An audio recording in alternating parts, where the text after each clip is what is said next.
Who's recapping? I did it last week, so Dib's not. All right. Fat dog. This is what I have, and anybody else can help fill me in on anything we missed out. So we started last week's session around the fountain in town, beaten, bruised, and bloody, as another coin goes through the air and drops into the fountain. We're met with a watery figure that extends its hands and hands Bobby Joe a blue egg. We quickly decipher that we believe it is a dragon egg. We leave the wall. They finally let him down in town. And we meet a goblin who works at the Fountain Drink Tavern. Arnold the Goblin. Paper hat, serves us food and drinks in a 50-style diner. Gives us advice on magic and the fountain. Says that everybody has to find out why they got what they got. That is part of the magic of the fountain.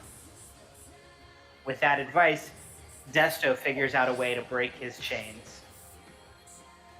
We talk to him and get some more answers. He tells us about strange magic in town and that it happens in the rivers, the mountains, and the more strange magic happens the further you follow the river up the mountain. We ask him what is around in town, and he tells us of a pawn shop.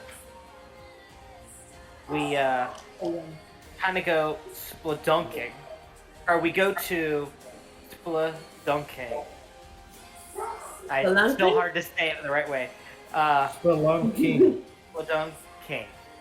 It's cave with crown.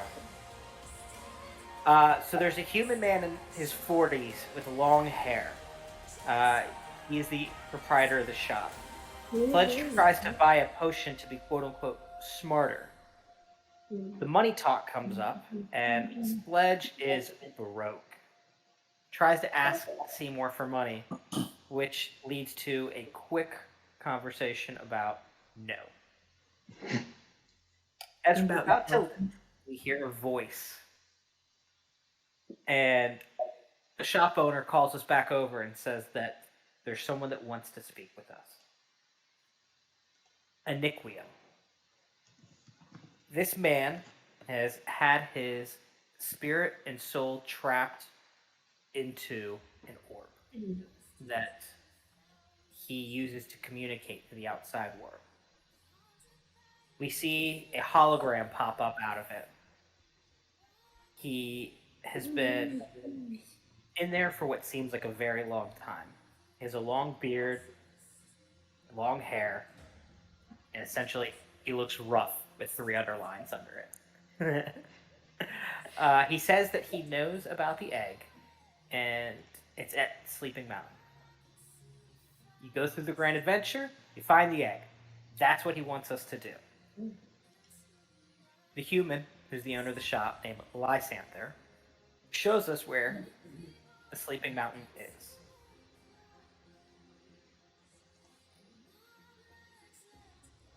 We have a long banter about the amounts to move and everything with the story, and we're all poking holes at Aniquium, but finally we agree to do it. There's a conversation that comes up about the money, and Seymour finally just buys the potion out of spite and gives it to Sledge, and then Sledge then gives said potion to Buck. It's a very quiet walk all the way back to the inn as we finally make it there. And as we make it back to the inn, there's a long group conversation in our room. It gets heated, but the synopsis is Seymour boldly states that the fortune that rained down from the sky came from his coin, so it is his burden and his fortune, and it's up to him to decide what is done with it. Everybody in the party does not seem to agree with that. Everybody has their own individual thoughts on what should happen with the money, how it should be split, and how that feels to each of them. Everybody splits off to go their own direction. Seymour and Buck stay behind in the room as if there were pairings or singles to go off, Buck and Seymour would always stay together.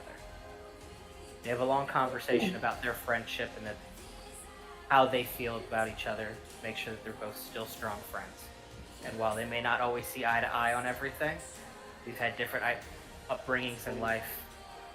We still look out for each other, and we know that without question, we wouldn't let things like that come between us.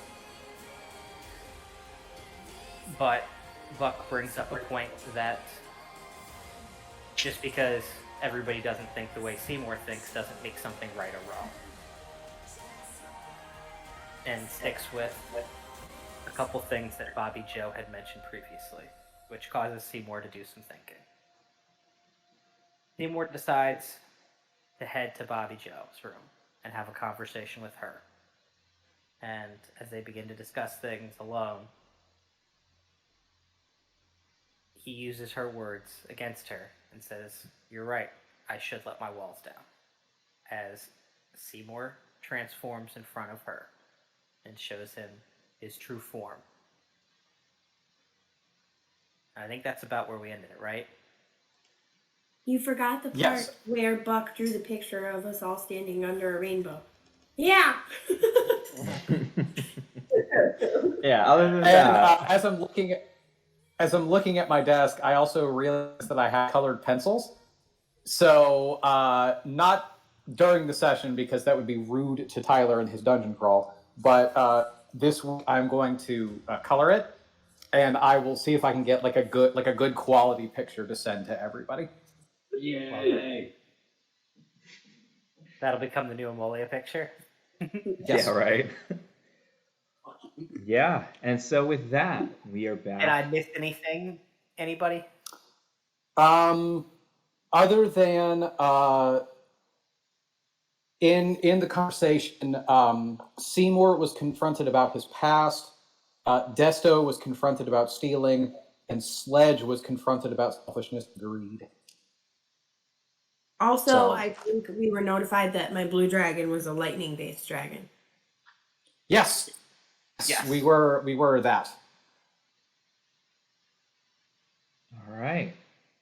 And so with that, the party takes a long rest that night, unless I will say if there is something that we want to do in the immediate reveal of Seymour, Bobby Joe and I believe Desto are in the room for that if they would like to react. I don't think I Desto think is Desto No, was Desto, there. you're right. Desto was Desto not left. there.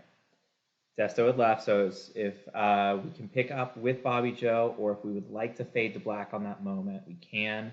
I don't want to take anything from you guys, but I don't want you to feel forced to roleplay something if you feel like that was a good ending either. So whatever speaks to you in your character. I'm trying to figure it out right now. There should I be a would button say in that room. if it's fair to Bobby Joe, if she wanted to ask a question about it, Mm-hmm. I would be open to answering questions. If not, I feel like it would be one of those things that I'd be like, we talk, and as I'm like, you know what, here's something, and I like stoop right in front of her, and then walk out the door to leave the mystery. So it could be like I'm opening the door and shoot back, or Sure. if you want to talk about it, or if not, I could see it going either way. Caleb, Yeah, because I think ended it with like a nice hug and stuff like that. So yeah, I could be wrong, but I think you did explain to her like what it Yeah. was. Did I? Yeah. Okay. Yeah, I okay. because I don't- remember you like shapeshifted into each of us. Oh yeah, that's what I did. Yeah. Okay. It was very cinematic. Okay, I kind of perfect. forgot. I'm gonna be honest. Forgot how good that was. So in that case, we will say that the party, in their various forums and the various places that they ended up that night, you all get the benefits of a long rest. You wake up in the morning, and regroup over breakfast. If there is something that the group would like to discuss, I will also kind of lob out the moment here, or we can just kind of keep things rolling until the next like action set piece. And so Bobby Joe, Desto, and Seymour add 3 temporary hit points as I give you a special treat when we wake up. Hell yeah. Yeah. Gotta love those buck treats. The buck treats.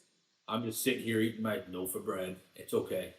I don't mind. It just Get fucked, Sledge. I have made you a treat as well. I've made you like a little cookie, but I'll just. It doesn't taste like there's love in it, Block. What Sludge is like, my dad packed my There's, treat. no, there's because the special ingredient today was tears. I Nice. cried this morning. There's wrong, like- there's love like- in it. Theirs is nice and spongy, and mine just kind of crumbles in my hand. Oh goodness. You got yesterday's cookie, Nah, I get shit. There it is. Fuck you. so it lost its I'm magic. gonna, after it like crumbles, I'm assuming some falls to the floor, and I'm gonna go over there and just kind of like stare awkwardly at Sledge. And while I'm staring at him, I'm gonna like go down and peck one crumble and start eating it. Don't be a stereotype. Stereotypes exist sometimes. Like, I'm just gonna assume that means I can eat the rest, and I'm gonna start eating the rest of the crumble. It's a snickerdoodle. That's kind of I would say that Seymour would head downstairs and eat a very quiet breakfast after yesterday, and would probably not initiate conversation. So I would be fine with eating and then going. All right. So if we were, I want to make sure everybody like in game. I believe Buck drew a picture for everybody and slipped it underneath the door. So as we're sitting there, just furtively like looking around, seeing if anybody reacts or anything to it. But if not, it's just gonna awkwardly sip his coffee. I would have said something to you in the room about it and said, thank you. But All right. Well, if that's the case, then the party, after a probably trying to appear as though things are normal, maybe still working through some of the revelations and things that were said the night before, perhaps just trying to patch things up, whatever the case may be, the party has a small, modest breakfast at the fountain drink and then sets off in the direction of Sleeping Mountain, a few hours outside of the city. So we'll say that you guys left around 9-ish and get to the mountain around noon. And you were even given directions to kind of a general area. So at this point, I'm going to have you guys give me a group survival check as you get close to the mountain. Tyler, quick question. Yes, ma'am. Previously, I was carrying the egg like a baby. I'm assuming that carrying the egg like a baby on this journey is not safe. So I should make a better decision. I will say that I think even though it's a dragon egg and it is large, I think it is fair to say that you would have room for it in your backpack. Okay. What you will have to consider is all of the worries that come from having an egg in your backpack, of falling on it, leaving it somewhere, having it possibly stolen. I am not going to make egg safety a part of like your armor class, and like if you're in a fight, I'm kind of assuming that unless otherwise stated beforehand with enough time for you to prep, all of those blows will be coming at you from like forward frontal assault or in a way that's not whacking at your backpack. So you don't have to worry about it in a combat sense unless you are downed, in which case it could become an issue. But however Bobby Joe wants to deal with that situation is up to you. Well, That's just I me know trying to make Buck- you aware of all of the things that could happen and the things that I'm going to attempt to avoid, because I think it would be a dick move if I'm like, yeah, and then the giant whacks you in the back. Your egg goes sploosh. well, I know Buck had suggested putting it in the bag of holding. Mm-hmm. if that is safe. So that was going to be. It's an extra dimensional space. It will be completely safe unless we But toss the bag of holding in another bag of holding. Okay. And I am not a bio major, but I'm pretty sure an egg doesn't have like oxygen requirements. No, it does not. Perfect. So I'll probably just do that just to keep the egg safe. Okay. DM, I am pulling out and attaching to my belt the decanter of endless water and the immovable rod. Noted. Building your Batman utility belt. You're gosh darn right. Buckman. No, I'm Owlbear Man. Excuse me. What an idiot. I'm so sorry. The most feared predator in all of New Ammolia, the Owlbear. Half bear, half man. Mhm. Owlbear man. Yep. So, if I could get everyone to roll me a survival check. Oh, buddy.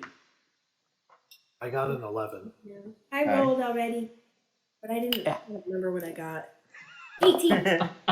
Okay. Yeah, usually when you roll, it's helpful if I also know what you rolled. It's true. I almost rolled without the Seymour dice. How could I? 3 more dogs. How could you? I really try to use the copper ones as much as I can for that. Yeah, I was gonna say I use my biddy dice. I The have to roll dice. I never use them. I use my candle one. Steel dice. 17 for me. Okay. 15 for Not me. actually. Sledge? 12. 12. All right. So Sledge and then Desto had an 11. So you two don't notice this. You all find the entrance, which is a small cave. Lysanther had also mentioned in kind of telling you where the mountain was and about the mountain and trying to point out the entrance that the reason that this is called Sleeping Mountain is because it very vaguely in the sense of most natural landmarks when it's named after a thing, it's like, okay, I can see how if you look at it through one eye on a specific night in like very low moonlight, how it might look like that thing from a distance. Vaguely, this mountain resembles like someone sleeping in the fetal position, just with like weird elbow joints and stuff like that. So you all find a cave that is sort of in like one of the foot areas. So just kind of on one end of the mountain, in kind of a break in like almost like a toe. Everybody that rolled above a 15 also notices in the air around the mountain, this is a very heavily wooded mountain with forest trees all around, that there is a fog that hangs in the air, and it doesn't quite seem natural. Cool. It is not that humid to be producing that level of fog. And so, you all enter the cave. Before we enter. Sure. What kind of stone is it, DM? Sorry, I'm trying to. Shut up, Taz. You might ask that. You didn't hear me, AJ? That's Did you say the architect of the thing? no, I didn't. Oh, no, you didn't? No, but close. Well, sorry, I'm trying not to roll real dice. I'm doing the app today just because don't have my stuff. You're totally good, man. So give me a second. I gotta navigate stuff. Oh, I'm sorry. I was looking at my notes wrong. You actually enter through a cave that would be about the position of the mouth of the sleeping. Oh, it's not the feet, it's the mouth. It's not the feet, it is the mouth. I apologize. Literal Not mouth of the cave. It sounds dirty. Yeah. So Is this water sanitary? It seems questionable to me. Great movie. I'm just gonna tell the guys, we don't know what's in this cave, but it's best we be prepared. And I'm going to cast a 3rd level aid spell Okay.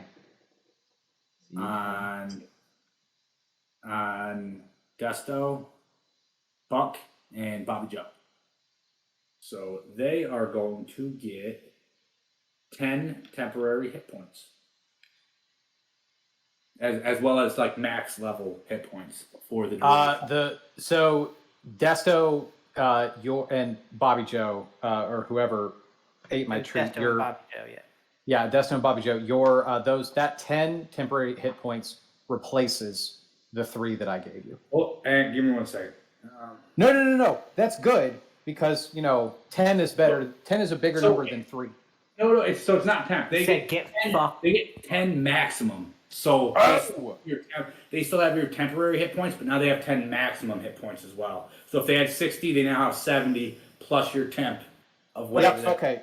But these extra hit points are only temporary. No, you can get healed back up to that. Yeah. Yes, but it only lasts for a day, right? Yeah. 8 hours. Yeah. 8 hours, okay. So from noon to 8 p.m. That's an important factor. Cool. Yes. All right. So you enter into the mouth of the cave. You know, I'll give it to myself. Ew. You find a staircase, badly rusted, but it still appears to be sturdy. The air inside the passageway is warm, humid, and rather foul smelling. As you walk down the stairs, assuming you do so, putting all of these assuming and catches so you guys can stop me at any point, but I'm just going to keep powering through until you stop me. As you walk down these stairs, it goes,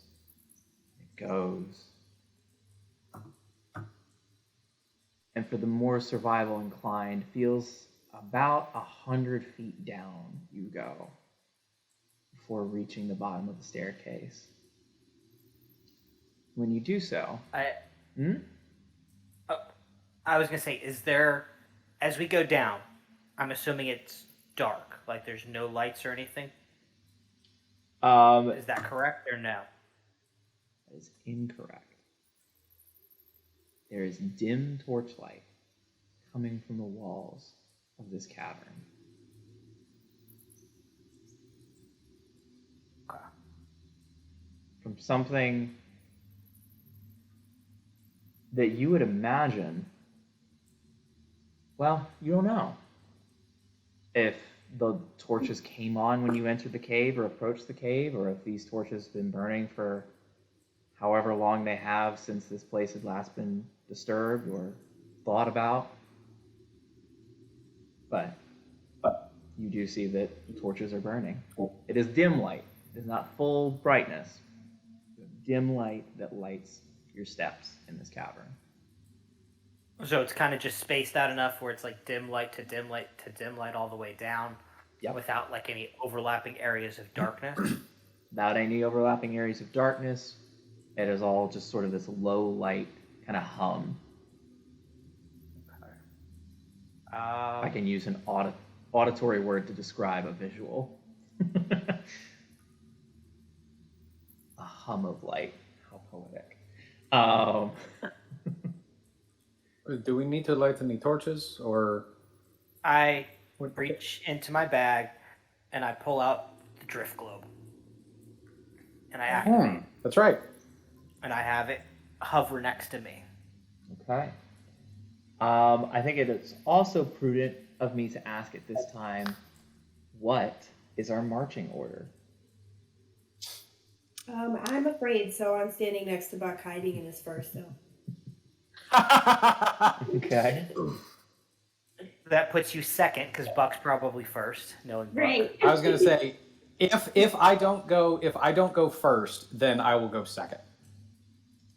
I'm definitely in the front somewhere. I'm up there. Perfect. Actually, Okay, well, I'm okay everybody with can't be Desto at the being front. Number one. Desto, No, Desto one. Desto 1 is definitely the good point, and I think Buck at 2, Bobby Joe at Yep. 3. I would say Sledge at 4, Seymour at 5. Keep the cleric who can heal everybody in the middle. Okay. What do you guys think on that? Or would you I'm rather be in the good. back I'm Sledge? good with that. Does the dim light do? Does it fuck up people's dark vision because it's dim light?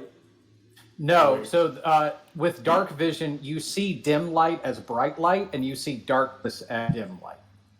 Okay, I'll because I got superior dark vision, I will be in the back making sure there's nothing back. So then, gotcha. So I'll be number 4 if we're in a line. If it's that tight of a corridor, I'll be 4. He's 5, which is good because then it gives Bobby Joe and I the drift globe around us, so that we at least have full light out to 30 feet. All right. Can I have everyone roll me a perception check here? Okay. I also have a question about the walls in the Yeah. cavern.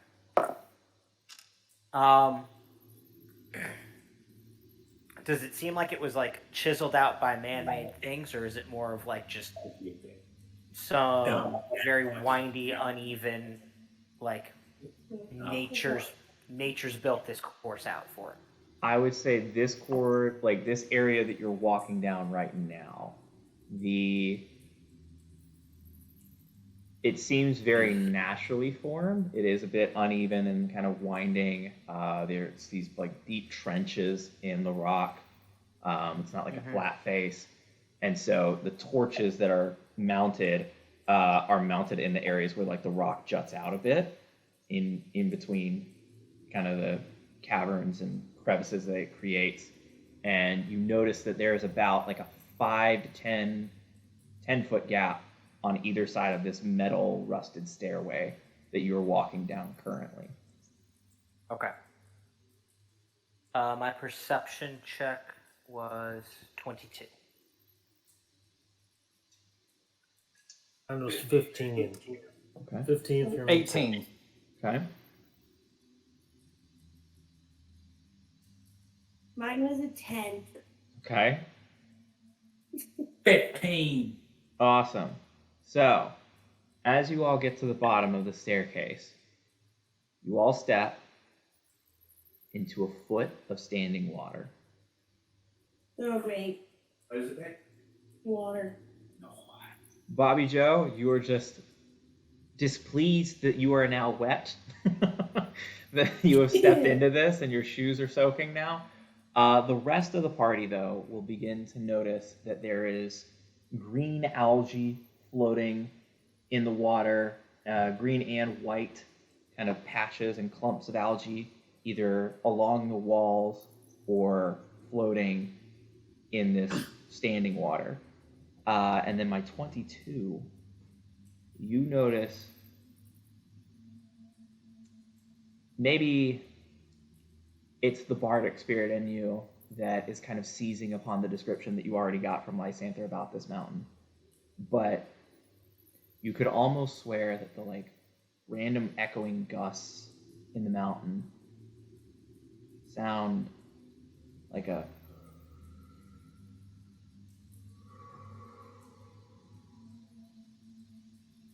as though maybe the mountain itself is breathing in and out. Awesome. Okay. Where? And with that, friends and adventurers, I will direct you to the New Ammolia handouts section for your owlbear link. Yeah. Oh, you got it. I don't have to worry about shit. Oh, Lord. Owlbear Link. My mouse wants to work. Have you been giving him enough cheese? No. Cheese is actually not good for mice, Tyler. But he is not a mice, he is an owl bear. Quiet, friend. In the same way that bread isn't good for ducks. Grapes are better for I am temps, right? grapes and frozen peas. Frozen peas. I don't think I knew that one. Frozen peas. I really don't. I am uncomfortable with how big this map is, What are you talking about? Same. and how little Same. and how little we are at the bottom. Yeah. Ah! I would recommend zooming in Get what I want and pin it. and I can't believe our DM's making us uncomfortable like this, dude. Unreal. right at the start of the new year too. Does it make it smaller when I go out further? God. What the fuck is happening? All right. I have to zoom in so far, the map quality I disappears. it. Leave me alone. Yeah. So I am working with the best technical constraints that I'm working within the technical constraints. So I apologize for grainy map or tiny people, whichever your evil is that you pick. We can't see anything anyway. Not yet. It's not But it's with that, I will ask, does the party move forward? I'm still waiting for my map to load so I can get a look at this. Okay. I think it is it supposed to be loaded, or are we just supposed to see it as we go? gotta zoom in. 'Cause So it's a we dungeon. should. Mine just loaded. We'll only see the little square that we're That's in. it. So it's only areas we've discovered or can see. 1 square equals 10 feet. Now I gotta convert math. What are you doing, Tyler? Try a little Basically, different. in a round you can in a round you can move 3 squares, I'm just trying a little something different. That's all. We'll see if this works. except for me, I can move 4. Got any more brain busters? As we get down and we stand there, and I would turn to the group and go, everybody needs to watch out. If there's as ancient of a magic as that we believe it to be, there's a good chance strange things will happen. Hell, for all we know, the mountain could be alive. Be on your best behavior and try not to do anything that could get anybody killed.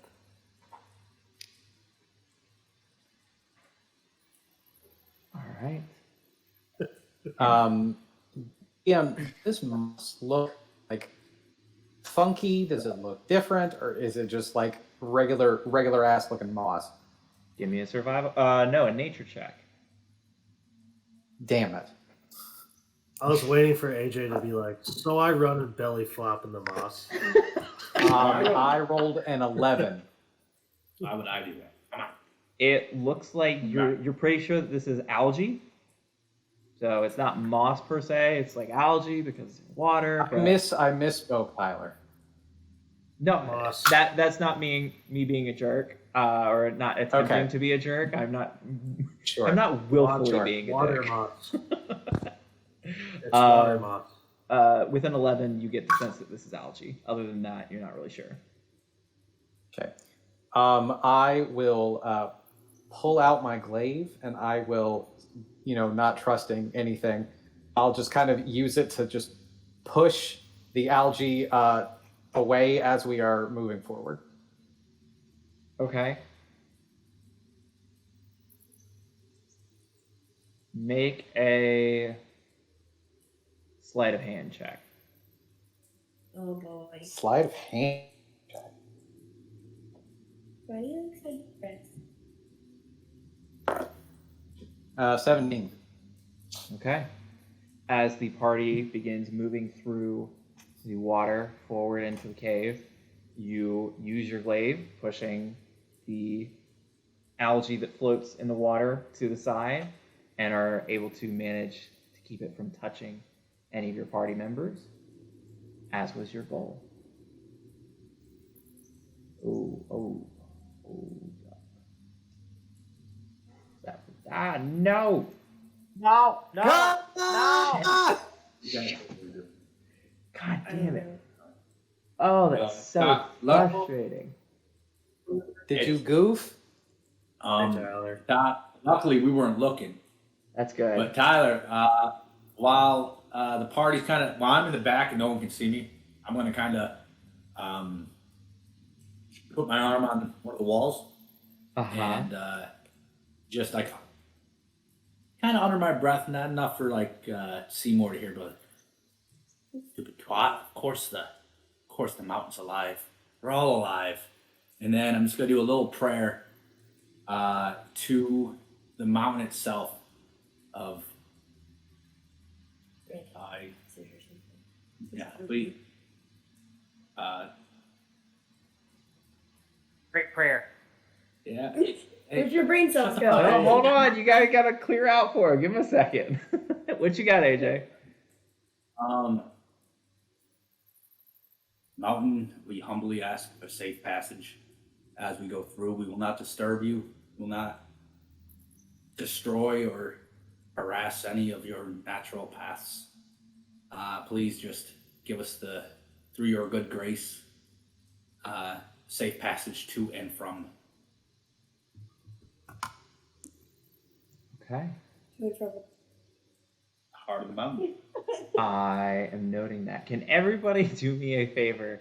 Is that again, Tyler, asking you to do me a favor and close your eyes while I remember how this tool works for Owlbear Rodeo? Yes. Give me 2 seconds to confirm that I'm doing this right. Yeah. Fuck you, you're on Team Seymour. That's not it. Why is it not doing what I want it to do? Did you, DM, when you were putting the fog on the map, did you do it in sections? Yeah. What, you hate Seymour No. too? Yeah, fuck that. That's your problem. But I figured out a way that lets you do cutting. Nope, I got it. Okay, I figured it out. I got it. Okay. I didn't need the whole thing. You're got it. No, I don't want to be sad. You've got it. All right. Can we look yet? You can look as I have But you can't revealed touch. the next section. Right? It's just revealing a small little extra piece. Yes, there's another creature token though, Tyler. I'm scared. I see a bend and another object. Okay. Yay. So as you guys move forward and round the bend, you see before you a sort of shimmering. And behind that shimmering is a creature that is known as a gynosphinx? Oh, what? I think it's called a Gynosphinx? gynosphinx. Gynosphinx, gynosphinx, Genosphinx, I think. Yeah, Genosphinx? Gynosphinx. whatever it is. Okay. A sphinx of some sort. Like the Euros that are spelled like gyro, but it's a Euro. Yeah, Eurosphinx. When you say Sphinx, are you talking about like Egypt Sphinx, like No, that? the other. What other kind of sphinx do you know? Give me I don't know. a second. That weird thing. Like a I'm just trying to- sphincter? I am Yeah, realizing there could. I'm gonna make one in Sarah now just to spite you. a A sphinxter. sphinxter? It's gonna be a giant. I believe that it has wings as well, right, Tyler? Yeah, I am realizing that with the tiny map that I'm going to just drop some art of these creatures in the handout section as well, so that you can get like a better view of what these things are. Sure. So, all right, there we go. In the handout section is this image of the Sphinx that you are now looking at. Buck, it looks like you should hit him. He does not have lame hind legs. Oh, go back to it. Let me see. Why did he do that? Yeah, you got that. So, just to reiterate, because of the technical difficulty, the situation or the scene, you see this kind of shimmering in front of you that crosses the entire corridor, and then behind that shimmering is this Sphinx that stares unblinking at you. Whoa.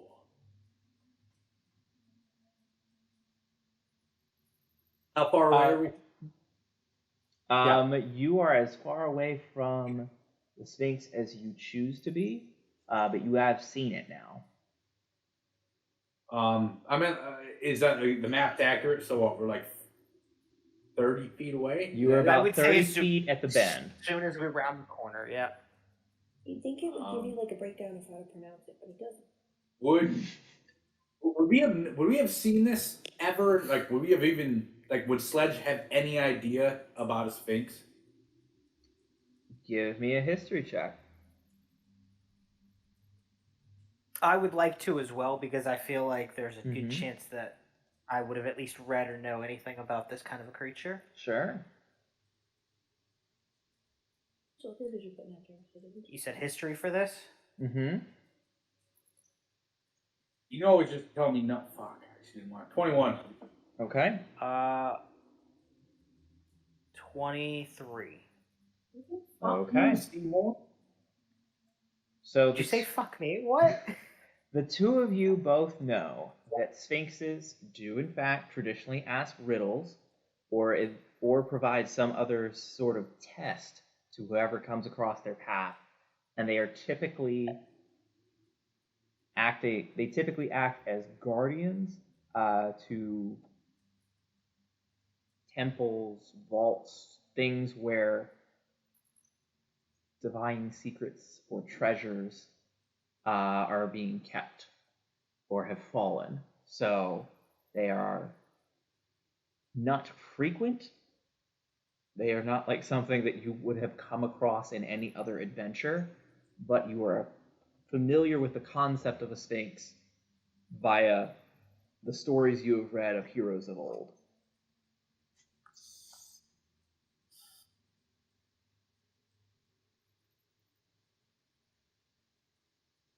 Interesting. I would turn the corner and kind of like look at this and go, "All right, guys, I think I got this." Oh, Sphinx of the Mountain, what treasures do you guard and what do you ask of us? So as you approach the shimmering and ask this of the sphinx, it cocks its head. I ask but one question, and one question alone. Answer it, and you and your friends may move forward. Your question is this. You saw me where I never was, and where I could not be. And yet within that very place, my face you often see. What am I? How many guesses do we get?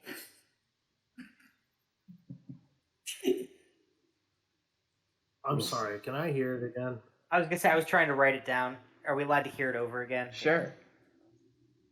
You saw, I'll drop the voice for clear dictation. You saw me where I never was and where I could not be. And yet within that very place, my face you often see. What am I? Mm-hmm.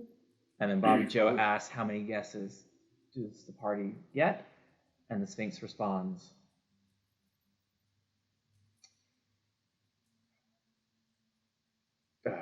well, typically this is sort of a one-person test, but there's more than one of you, so we'll say 3. 3 seems fair. We only get 3 guesses. Normally people get 1. 3's generous. That was in my. Sorry. Are we allowed to confer with our group? And if we begin telling answers and things, you're not going to take that as an answer, correct? We're gonna spend this whole session on this fucking riddle. Honestly, probably. We will have the understanding that when you say our guess is this, directed towards me, I will know that that is a guess. Otherwise, yeah, talk amongst yourselves, shoot the shit, throw stuff at the wall. We'll see what works. What? The Dream very Hub. nice Dream Hub. Sphinx. Yeah. This is a very nice Sphinx. All right. As the party begins talking, I begin pulling a cookie out of my pocket and then think better of it and put it back in my pocket. You saw me where I never was and where I could not be, and yet in that very place. Could you finish the rest of that? My face They often often see. say,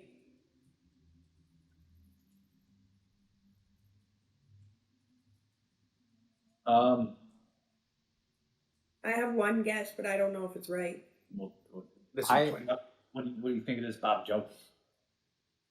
Well, I was What's- the same as you. What's It the was- first part again? You saw me where I never was, and where I could not be,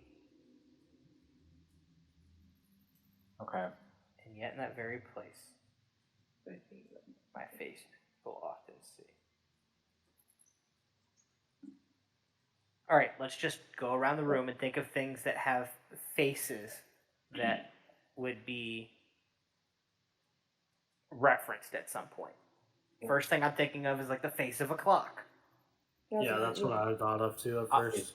Um, That doesn't make sense. It doesn't. the moon, the sun, a mirror. I was thinking a reflection, yeah. That's what I was thinking too. Instead of an actual like location, it's more of a reflection of yourself. Yeah. That would see your face, even Because you're not actually there. exactly. Because I don't think it's actually talking about a location, like a specific location. It's more of a It sounds like whatever the object is taking ownership, though. So if the ownership is of its face, I don't know. reflection of yourself. No, but It's so like a mirror or a reflection. Well, But I think it's a reflection. you get 3 guesses. Buck, just blurt it out. And that way, if she retaliates, you can take it. Oh my gosh. I I think that's. I will. I think that's a Shouting good out guess. things. We're not going to start shouting out guesses. Don't think of it as a guess. Think of it as an elimination of a possible answer. shut up. Of all the possible answers, like that seems like a terrible idea. I think reflections are good. I would tend to agree Really that I good think guess. reflection fits very well here. And if it's not, then we're going to be stuck here for a long time. Well, I if mean- it's not, we do still have 2 guesses. It So. makes sense because where reflection is, there's nothing there. Mhm. But it ought to be. But a reflection is always like of someone's face, almost Mhm. always. Because Yeah. if whatever I like- existed could like basically reflect whatever it is, nothing ever truly exists there, and Yep. nothing could be there because it's just an empty reflection. Yep. But yet every time you look at it, your face will also be seen. It's in the face of a mirror. Yeah, because the mirror has a face. Yeah. I am 90% sure Yeah. it is reflection. And I think both- that's right. and The both- only other both- thing I was thinking was like maybe death or something, but I don't know. That's why I was like, hey, let's just start spitting out things that we know have a face reference. I think Yeah. a reflection is a good answer. I think a mirror has a face. Therefore, I think mirror is the better answer. Does that make sense?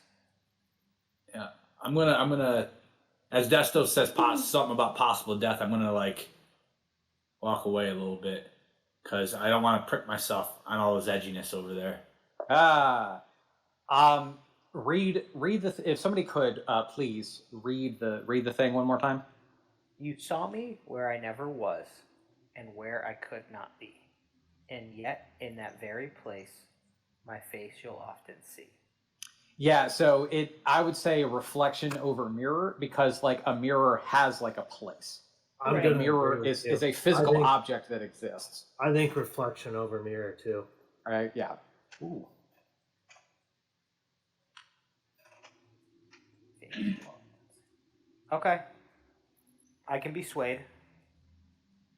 What about you two? I'm down with reflection. Yeah. Reflection, I think, will be our answer.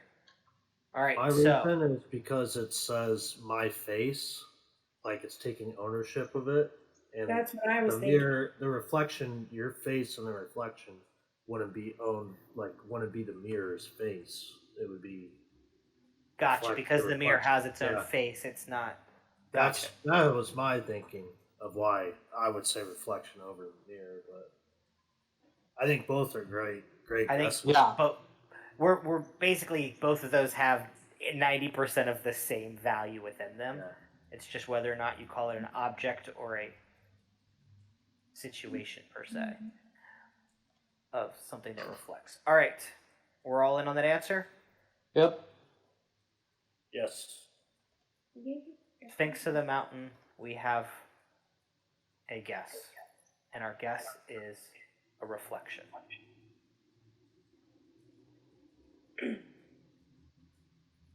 You see the Sphinx. Breathe in, shift its shoulders.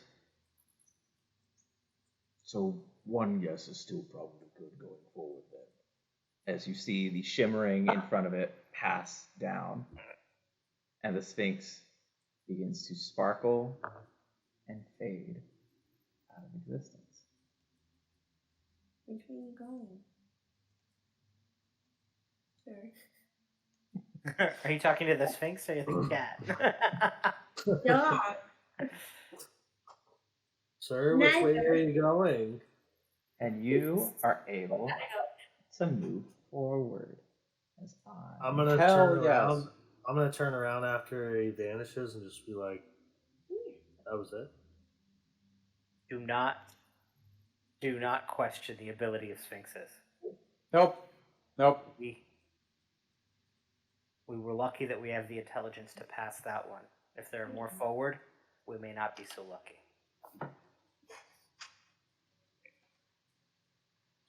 Sphinxes are scary.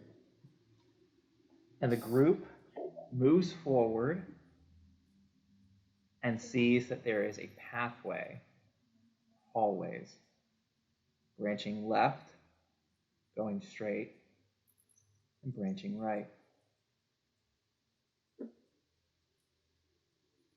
Can we see anything down the paths? Give me a perception check. I will also make a perception check. Sure. A 15. Time. An 18.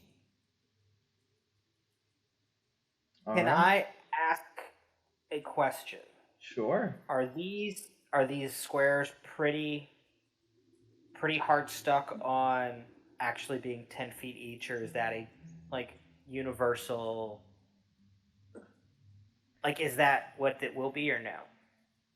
These squares will continue to be, if you're asking if the rest of the map is scaled this way, that is correct. Yeah, these squares are pretty much 10 feet. Anything that, if I'm dropping tokens and stuff, I don't know that that's going to be entirely accurate just because I'm adding stuff on for the fact, but for the purposes of this map, it is drawn accurately into scale all the way through. Okay. I would like to stand here in the center, and based off of what I can do with the drift globe, I can send it out up to 60 feet from me in any direction and still have control of it. I would like to peer as far down the path with the drift globe as I can and bring it back. Okay. Is that acceptable, or does that kind of put... No, that's acceptable. Let's see. All right, so 1, 2, 3, 4, 5, 6.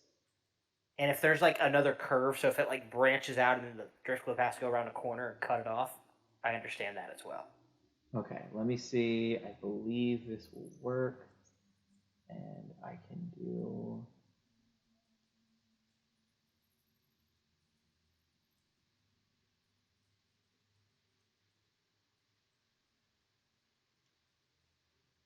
And then this one goes a little further.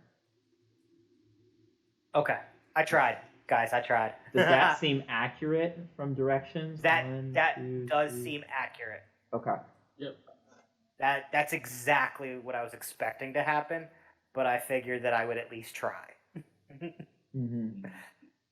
Hey guys, we got nothing more than 60 feet in front of us, a hallway on any lit. Do we want to split up and each take a path? That is a terrible idea. I'm glad that you agree. Yeah, So is it, yeah. is it dark down the pathways? Is it lit? Is it still dim light like you were saying before, Tyler? This is still dim light. Okay. But do we want to take a vote? I don't think I would leave Buck's side just because I'm afraid of caves and I'm in one. Nothing to be scared about in the cave. Last.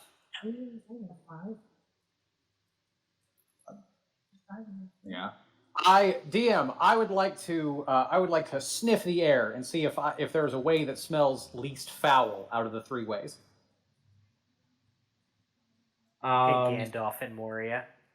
Hey man, I have no memory. when in doubt, always follow your nose. I would love to reward the creativity here, Brent, but I would say that I'm not going to have you roll just for the sake of rolling on that one.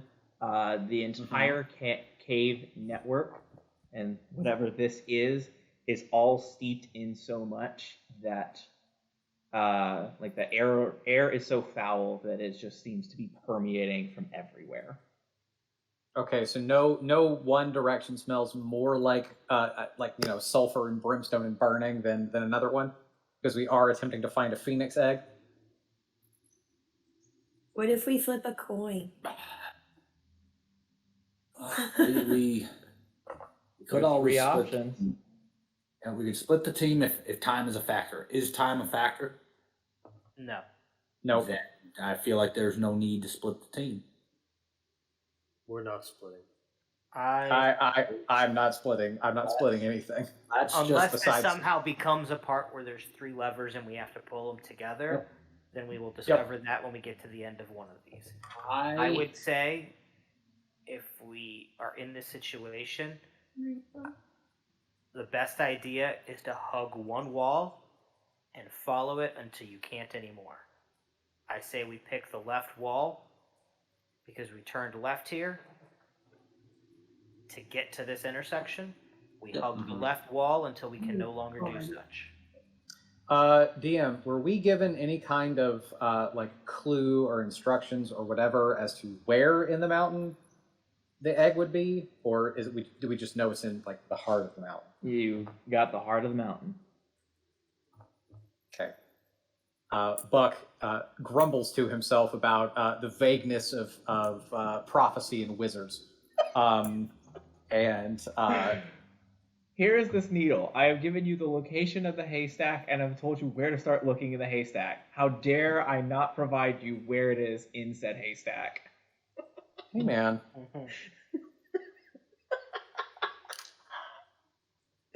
Okay, noted. I'm making a character choice. The gods hear you. You hear a crack of thunder. I shake my fist at Gond and hug the left wall. Mm-hmm.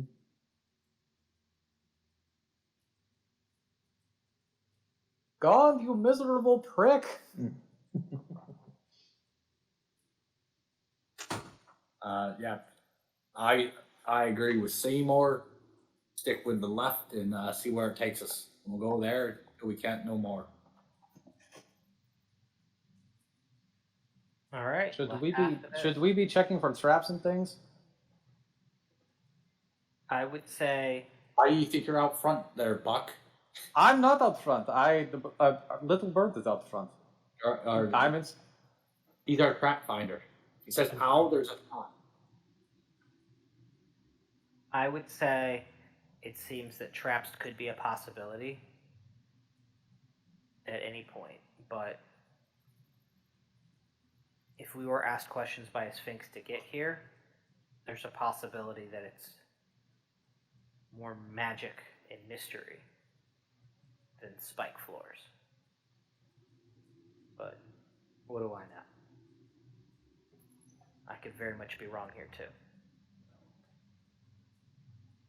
To the left. Just to confirm, the party, is moving down the left hallway. Yes. Well, yeah. Well, when you say it like that, I'm beginning to question our life choices, and I want to. Yeah, well, that's want to the goal. reevaluate. Right? I know too well to just not have him get in our heads like that. Everything easy. is done Are to cause second guessing.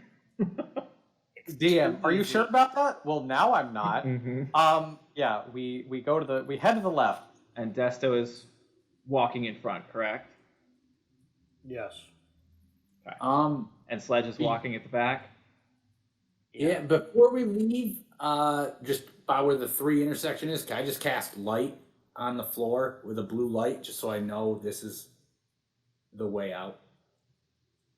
Yeah. Okay. So you grab a floating piece of algae, or you just like touch a point on the wall, or Yeah, point on the wall is fine. point on the wall, and you see a glowing light that now illuminates this area.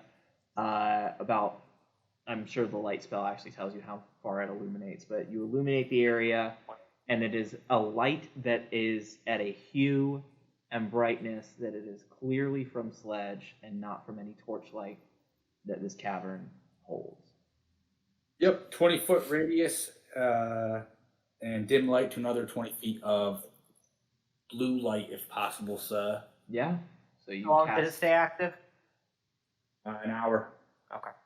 All right, so you've got blue light that will hang out there for an hour. You've got like fluorescent lighting going on in this underground cavern. And as you move to the left, you begin walking down a hallway. I'm very wisdomous. Okay. Keep walking and walking, and I'm making sure that I'm not missing any details.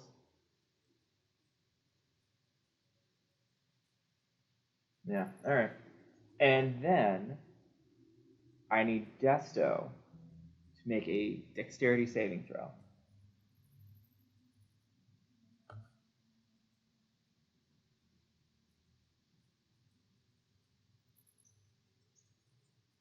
Uh, 26.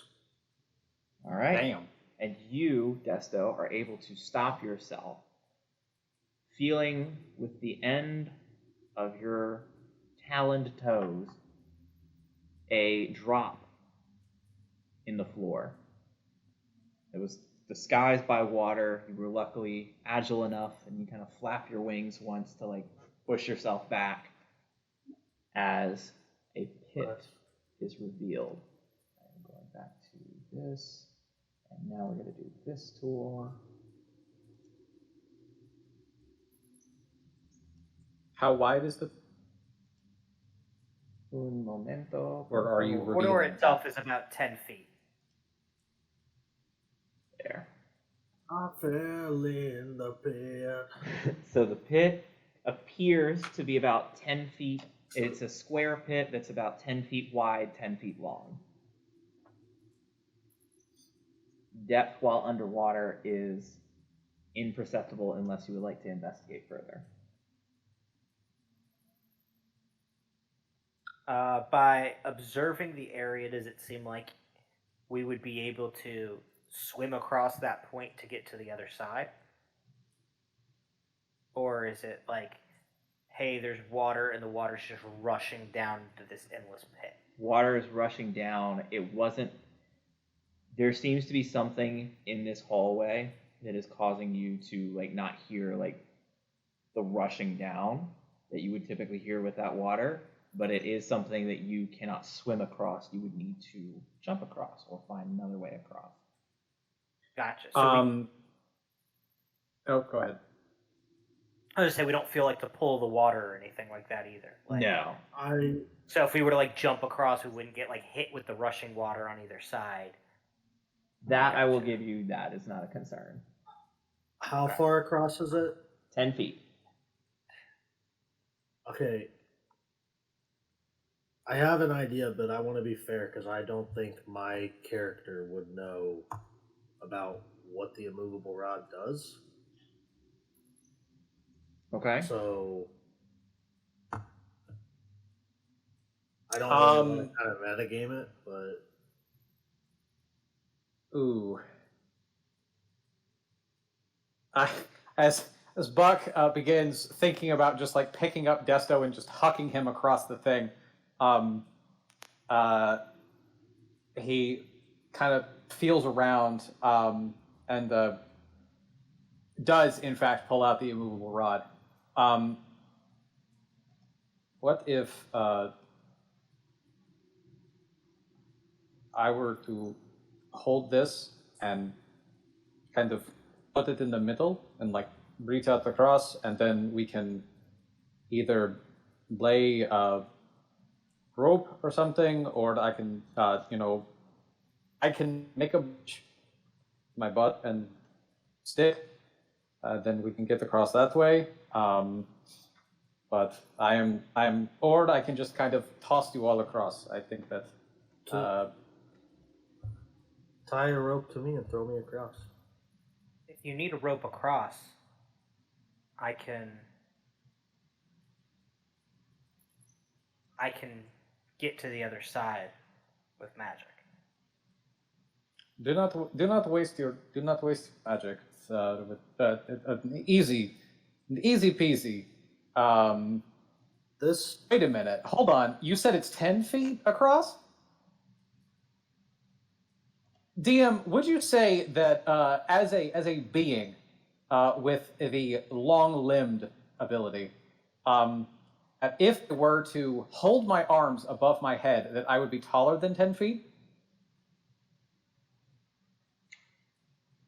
How tall? Well, yeah, probably. I can't confirm you've already agreed to that because a basketball hoop is 10 feet off the ground. Yes. And he was able to dunk Mhm. without having to even leave the ground. What if I just lay across? But that would So- require you to my plan What- was I'll lay across and I'll click the immovable rod so like I have something to hold on to. And then like I'm solid on that end. I would I just still feel like say there's that too would much, be like- that would be a. I won't say the DCs would not be insane for that, but I would say that would involve an athletics check for you, for each person that walked across you as such, and it would require a Sure. dexterity check or saving throw from each person. I guess that'd be dexterity or acrobatics. We'll say acrobatics check from each person that is attempting to walk across you. Again, you are a wide creature. You are a very large in every sense of the word creature. So I'm not going to make that DC insane, but there would be checks involved. Does that seem fair? Sure. Absolutely. Or my my other thought is that I give Desto the immovable rod with some rope. I like basically have rope tied to the immovable rod, hurl him across with the rope. He clicks the immovable rod, and then like I pull on the rope so that there is like a little bridge. So why would we even try to throw him across when I can just misty step across that? I could just build us a 10-foot ladder. Do you only have a certain? Can you only use that a certain amount per day, or that's a level, correct? It's a level It is a spell leveled you spell. have to use? I can use it once per long rest free, and then I have 3 second level spots to do it again. Can I make a suggestion? Yes. Stop. Why don't we just try a different path? Just saying. No, we're getting over. Because we committed to the left path. Oh, that's funny though. I mean, we're already in a foot of water, so technically, couldn't we swim across it? I asked that it's not a pit filled with water. The water seems to magically disappear and fall down there. Well, Yeah. It's like just somehow an open gap within the water. name. Sorry. Um, I'm still on the I just Aragorn toss everybody across. Yeah. what's this about building a 10-foot ladder? I can just build What? any metal. Do you see any metal in here? It's on me, lass. I still got a bunch of. I got a battle axe. Some paper clips. Yep. He's Yep, gonna MacGyver absolutely. it together. I can use by the blessing of God. I can do a ritual and make us a 10-foot bridge if we want, or we could hold off and totally up for getting tossed. Everybody tosses a dwarf. I want the tossing. Sledge likes uppies. And then how will you get across? Is it you're just going I to can use jump. the rope? I like that, or like I'm athletic enough, I think, without metagaming, that I can jump over a 10-foot pit.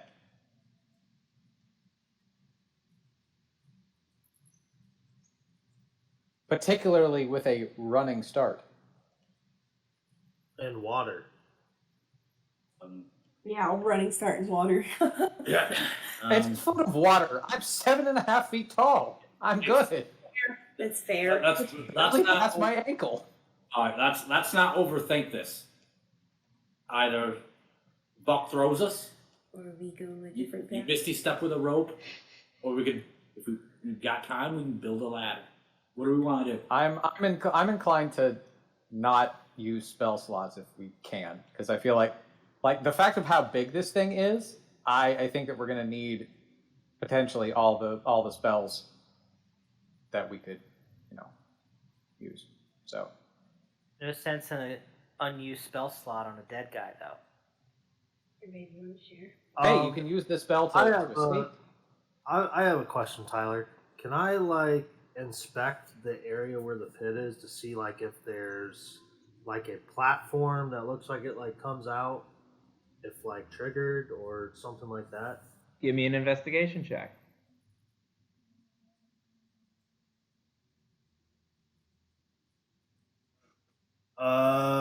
13. 13, you do not see any levers or gadgets or gizmos that look like it will be helpful to you. I will say, however, that you see that the pit is 10 feet deep.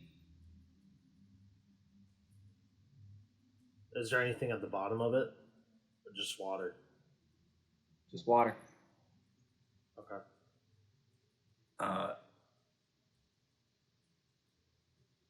So it seems like if one of us falls in there, we'll be okay. At least. I don't love the idea of Buck throwing everybody. I would be more inclined to turn around and try another path if that's the case. What if you throw me with the immovable rod, and then I click it, and we kind of just use the rope to rappel over one at a time? Just a thought.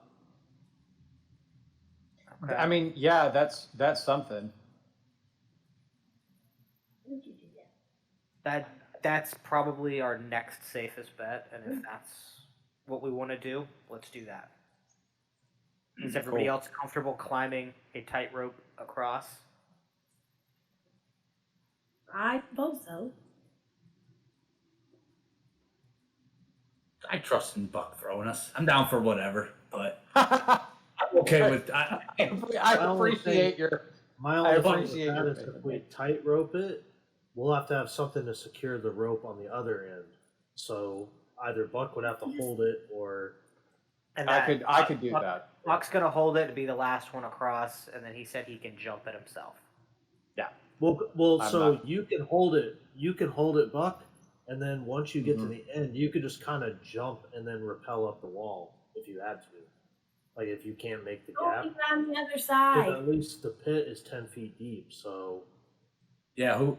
Who's holding it on the other side? The The immovable rod is immovable on rod. one side, Buck is on the other. Oh, Yeah, that makes sense. I was gonna say, hopefully not see me.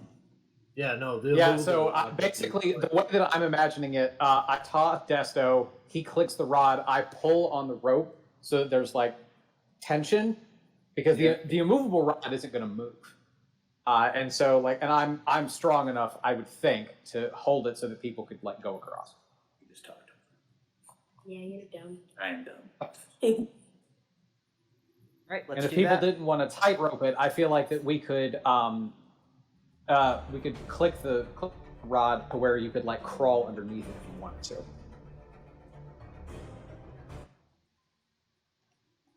As well. true. Like We could, or not. yeah. Well, We I could guess. like So that's my vote. Click it in the air so that it's kind of like Yeah. at an angle. Then you could just kind of like underneath climb it across. Yeah, that's what I was thinking. If you didn't want to tightrope it.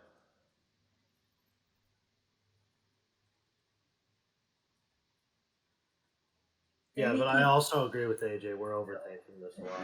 We need. We are. I pull out the immovable rod. I hand it to I have Desto. already won. Wait. my dungeon. Wait, I have a better idea. And I just realized this. We tie the rope. I cast Mage Hand. I can click the rod up to 30 feet away from me, which can already be on the other side. Can Mage Hand interact with magic objects? It can hold an object that weighs up to 5 pounds, and it can interact. Because you can use your action to manipulate an object such as unlocking a door or container, store or retrieve an item, or pour the contents out of a vial. So I believe clicking a button would fall under that. Is that correct? I believe so. Hey, most buttons require less than a pound of force applied, so I and it concur. cannot carry more than 10 pounds. I apologize.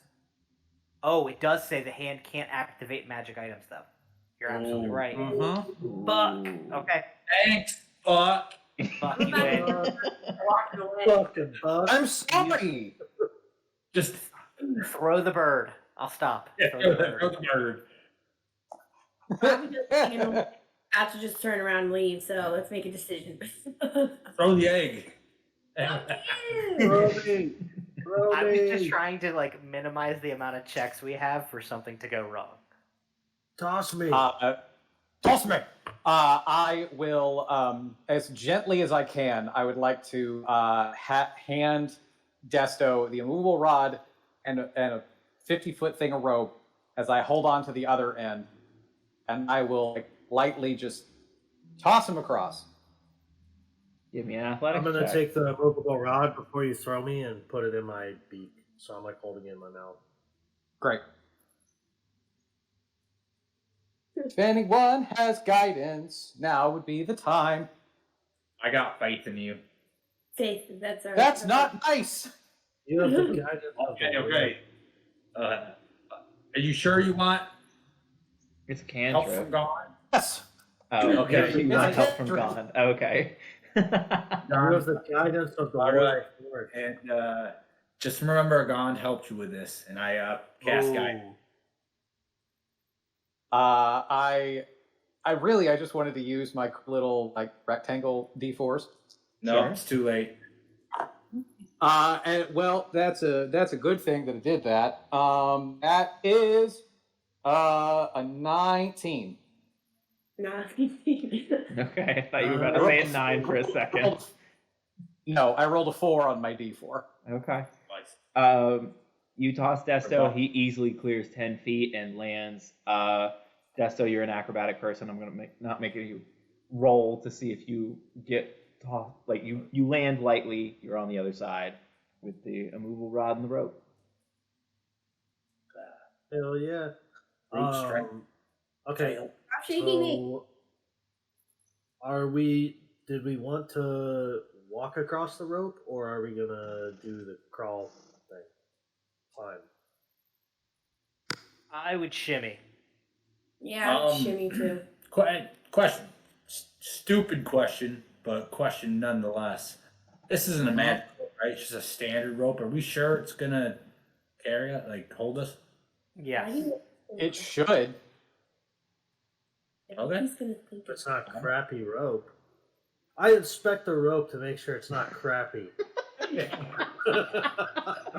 Normally, and the spirit of the dungeon, I would make you roll for that because I am trying to scare you guys, but you've also only been in 2 rooms. So And it's been an hour and and a it's half. been an hour and a half, so the rope is fine. You guys will be fine. You will The make an rope is acrobatics check to shimmy across the Insight. rope, but All right, so I'm gonna kind of like get the rod ready, and I'm going to like jump in the air and click it at the top of my jump. No. okay. So you are across the other side. Desto is across the pit. Buck is holding the other end of the rope currently. Mm-hmm. Now what's happening? Who's first? Who's going? Not me. Sledge. Aye.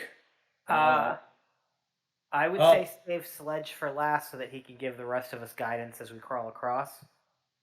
It's a good call. I But was gonna say I on- use mimicry to mimic Sledge's voice. I'll go first. I will now try to fix myself on the rope Okay. and crawl my way across. Acrobatics check.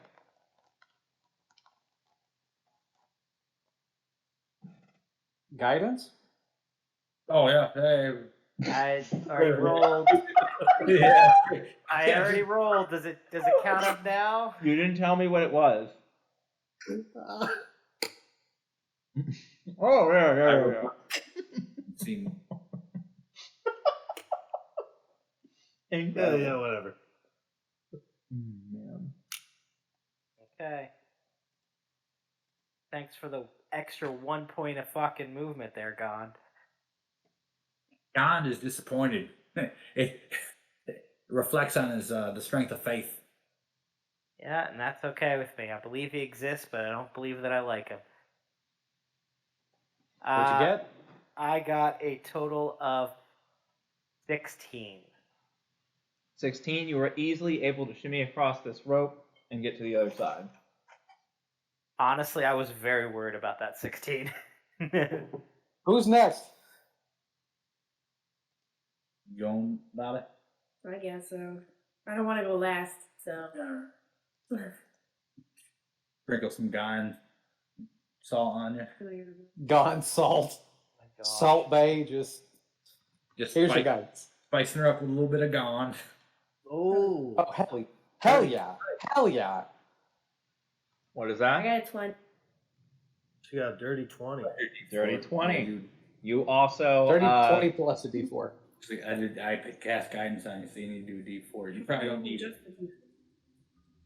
That one? That one is a 4. Um, Now you're ruining it. Now I'm rolling 3. You're ruining everything. What was the final total? 22. 22.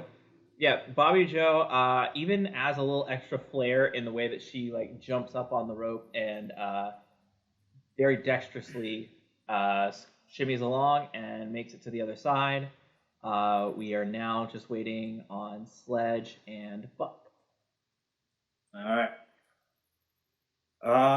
Let me double checking real quick.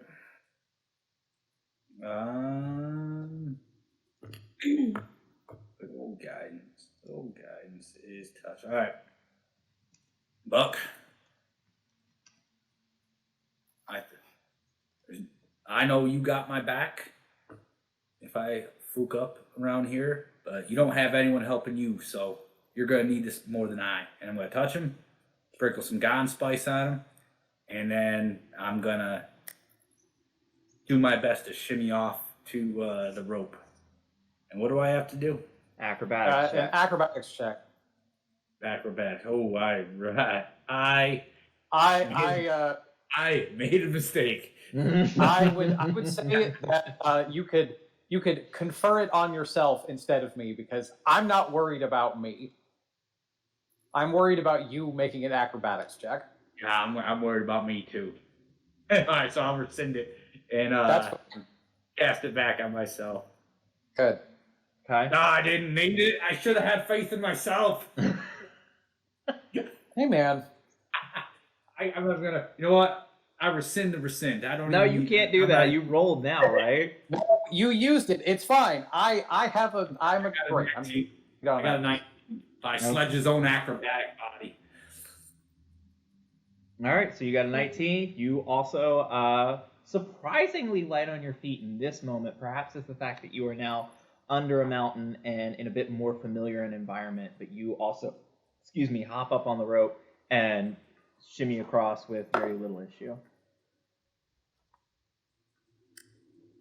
With seeing as soon as Sledge is clear, I hop across with the other end of the rope with a 19 athletics check to jump across. And you do so. You land. There's a splash of water, but everything's fine. You are now across this pit, and you journey further down the hallway. Oh yeah. I jump up, click the movable rod again, and hand it Yeah. back to Buck.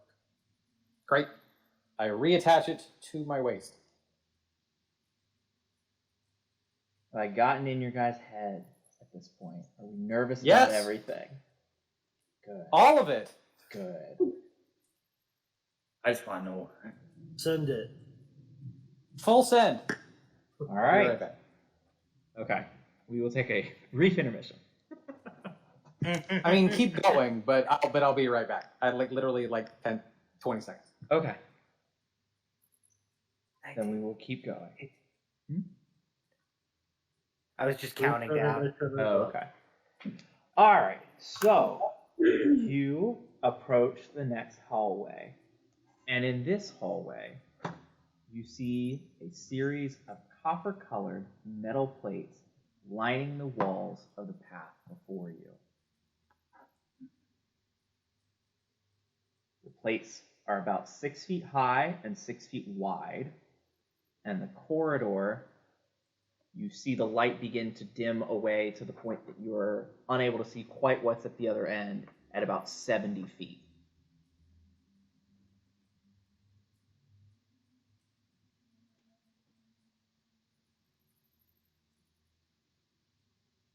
Copper plates line the walls 6 feet by 6 feet. The dim light is obscured by the end because there's a bend in the hallway. Is that right? That is just where the light begins to run out. In this dim light, you can see about that far. Moving everybody. Good job. What do the copper plates have on them? Are there markings? Is there anything going on? Just as far as you can tell, these are just copper sheets. Just sheets of copper. Mm-hmm.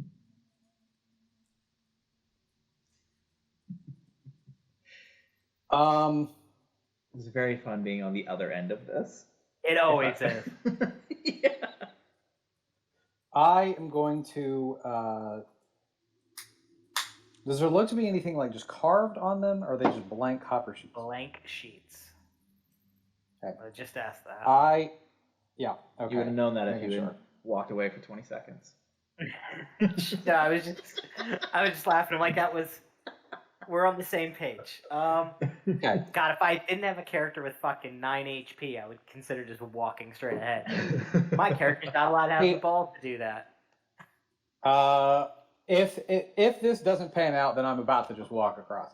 All right, I am going to open myself up to the wellspring of magic that exists within me. Okay. And I open up my inner eye, and I use my magic awareness to see if there is any kind of concentrated spell or magical effect in 60 feet.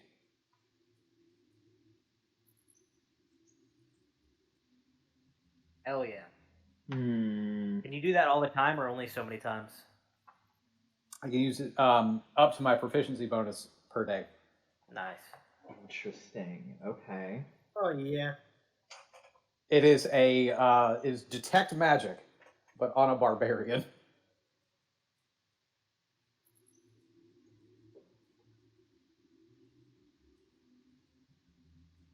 I don't think that magic lets you know that anything's going on here. So what I'm doing isn't magic. Or excuse me, your detect magic. I do not believe that helps you in this situation. Okay. Okay. You said these plates are on the walls, correct? Correct. These copper plates. Mhm. Can I see like if any of the like stones on the floor look like? Oh wait, we're in water, correct? You are, yeah, there's like still that standing sort of like puddles at this point. I think it's getting lighter than like a foot. It's probably only like a couple of inches of water at this point, but you are still in sort Okay. of some standing water. So I want to see if there's like any like loose like stones up ahead that we could like step on to trigger a trap per se, All right, or that would be anything another like that. investigation check. Okay.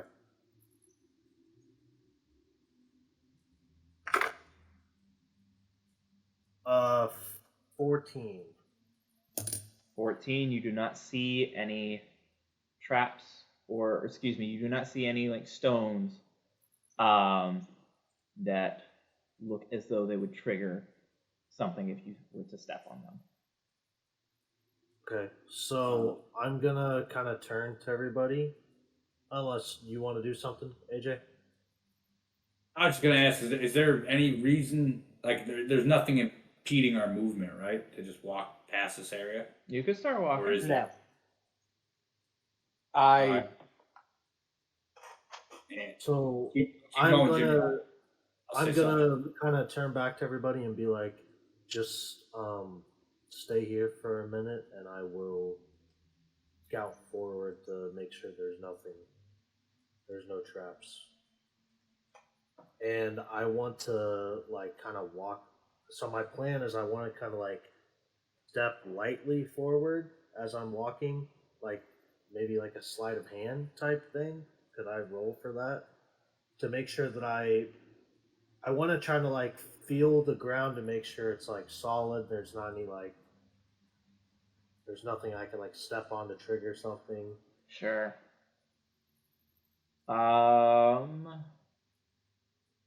I'm going to say that that wouldn't be sleight of hand. I think Okay. that would be Stealth maybe. It'll be investigation, wouldn't it? You're just investigating the ground with your feet. As well, you he's walk not across it. investigating. He's trying to step so lightly that it wouldn't trigger. I'm going to say that that's going to be acrobatics in order to like Okay. have the body control in order to step lightly to That either is just as good. yeah. All right, let's go. I rolled a 30. Okay. Yeah. As you step forward, you somehow, Rolling rate.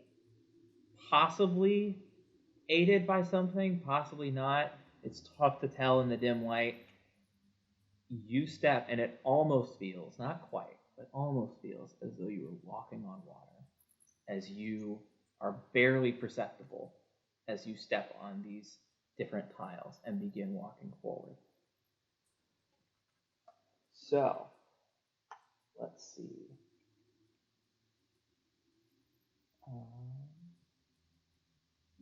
All right. So you begin walking forward. You walk forward 10 feet. You walk forward 20 feet. Something begins to feel off. At this point, you're not sure what, but your, we'll say, passive perception. Something isn't quite right. You take another 10 feet forward. Damn it. Do I see any of the plates? Are they close to me now? The plates are closer to you now. Do you Am want I to invest? able to see any detail on them? Like, I want to see if they look like they can open up or something. You get what I'm saying? Yeah, I get what you're saying. Give me an Yeah. investigation check. Okay. God damn it. 13. You look closer at the metal plates, and it doesn't appear that they are like a trap door for anything that's waiting to attack you on the other side. Okay. It appears that they are just there. They are mounted to the walls of the cave. Okay. There might be stuff behind it, but as far as it's you know that there's not like a place where it's going to detach. Like you can very clearly see that it is 4 corners bolted into the side of this mountain wall. Okay. Gotcha.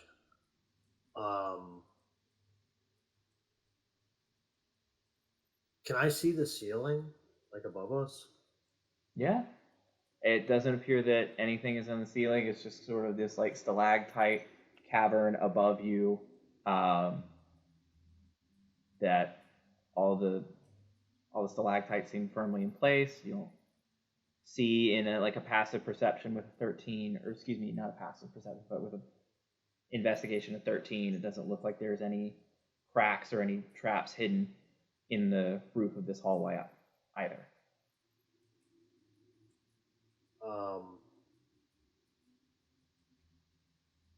I'm going to call back and tell them, like, you're clear to come up to here, but something doesn't feel right going forward. Something's off.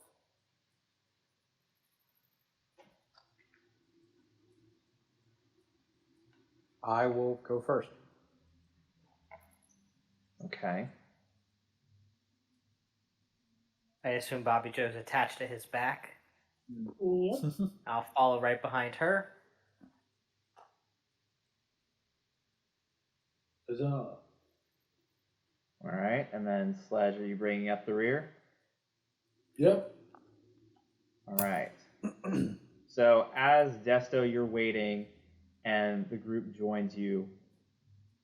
Buck, Seymour, I'm gonna check this. My stuff's being a little finicky right now, but I believe it's Buck, Seymour, and Bobby Joe. You begin to get the same feeling that Desto got. You begin to feel uncomfortable. Not sure why, but you get the feeling that something is off. Okay. Sledge. I'm going to turn. 1 second. Sorry. Sledge, you begin to feel warm.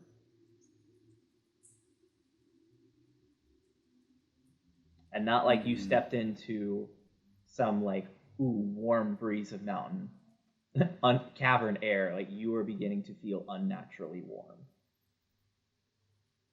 Would I have any sense of why?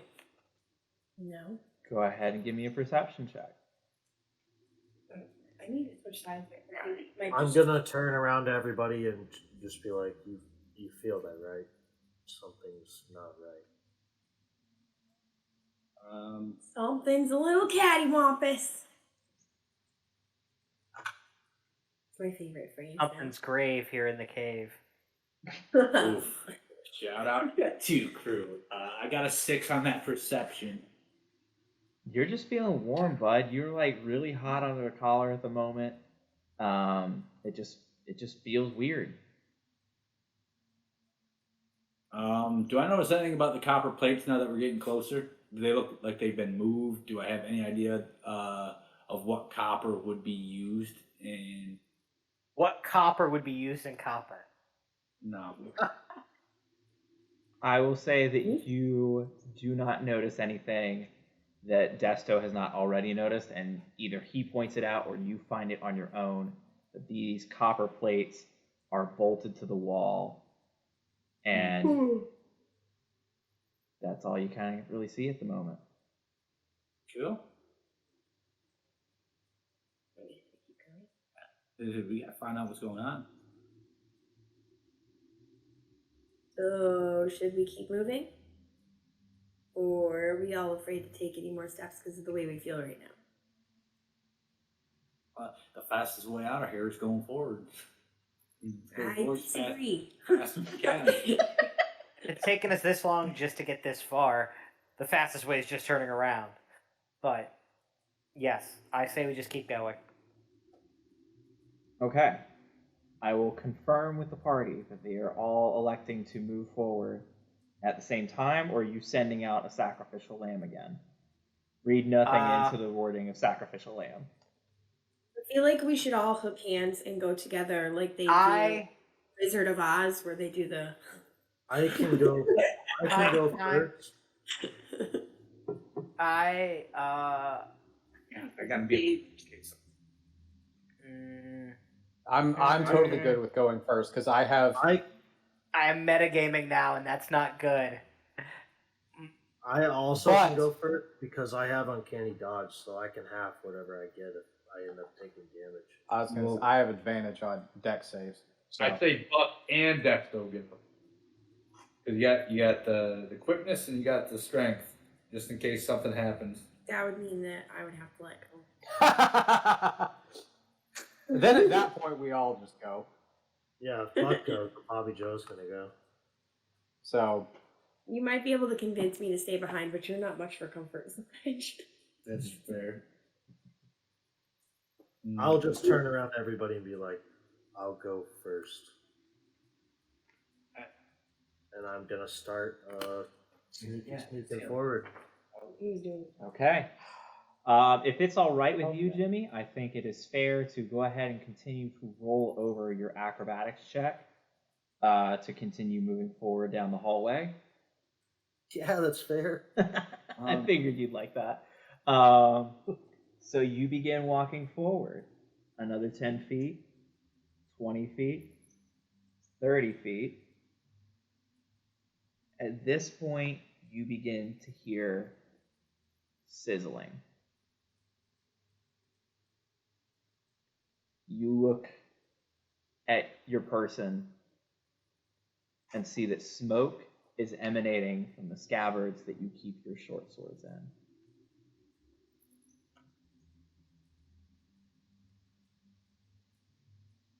Oh wow.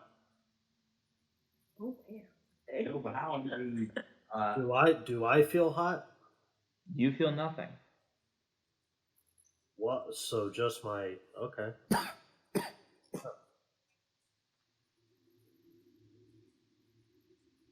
Wow.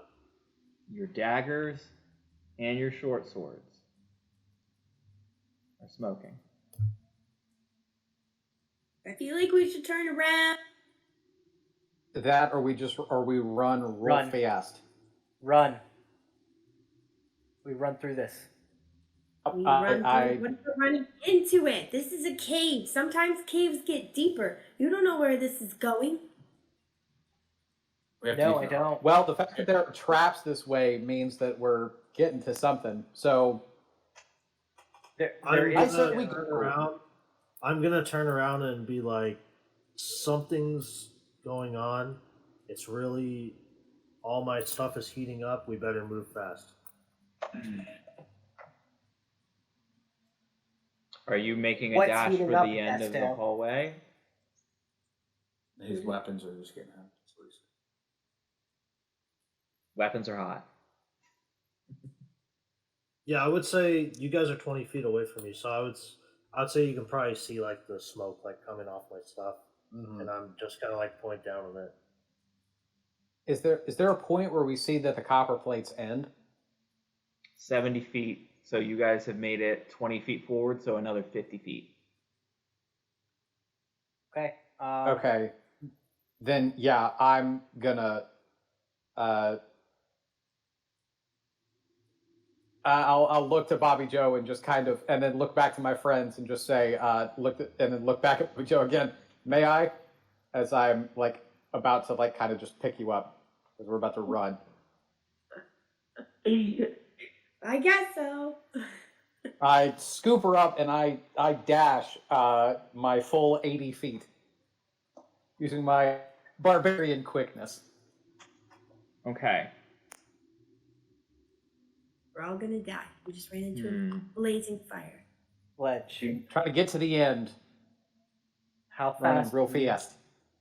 How fast can you take that armor off? I don't need to. Don't worry about it. Oh, Okay. your weapon. Okay. And I run. As soon as he says that, I run. Oh my god. Okay. Don't worry about me, okay? I ain't gonna worry about you. So I tried. Buck is running Okay. with Bobby Joe. Then Seymour's running. Sledge, are you waiting for them or are you running after them? I am going to use my full walking speed towards them, and I'm just going to kind of try to see if I want to observe them while I'm walking. I want to observe them and see exactly what's going on. Don't roll your eyes, Taz. I saw that. You are walking, so we will first we will resolve this in the way that this was asked. Desto, actually, I don't think I ever got anything from you, Desto. Are you standing there, or are you also running to the end of the hallway? Oh, I'm running. Okay, awesome. Yeah, So- after I say that, I take off running. Cool. You get to the 60-foot mark, and you hear. Actually.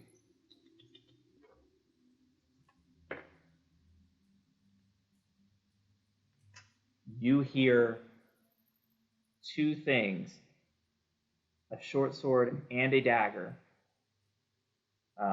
Not your dagger of warning, but just a +1 dagger. Drop to the floor as they have burnt through the scabbards holding them. Buck, as you are carrying Bobby Joe, We lose you- all of our weapons. I believe, please correct me if I'm wrong, because I'm unable to have all 5 character sheets up. You're not wearing a ton of metal. Nope. And in fact, your glaive has a long wooden handle as well. Yep. So Bobby Joe, as you are running, or as Buck is carrying you, you will see that the glaive blade sticking out from the back of Buck begins to heat up, turning orange or red, then orange, then white. Buck, you take 1 point of damage at the 50-foot mark as Bobby Joe's pistol barrels dig into your arms and begin to burn. I grit my teeth through it as pain is an old familiar friend, and I keep going. Okay. By the time that you get to the end of this hallway and clear the additional 20 feet, you take another 7 points of burning damage. Cool. As you set Bobby Joe down, you see in your arms where 2 pistol barrel shapes have been burnt into your forearms.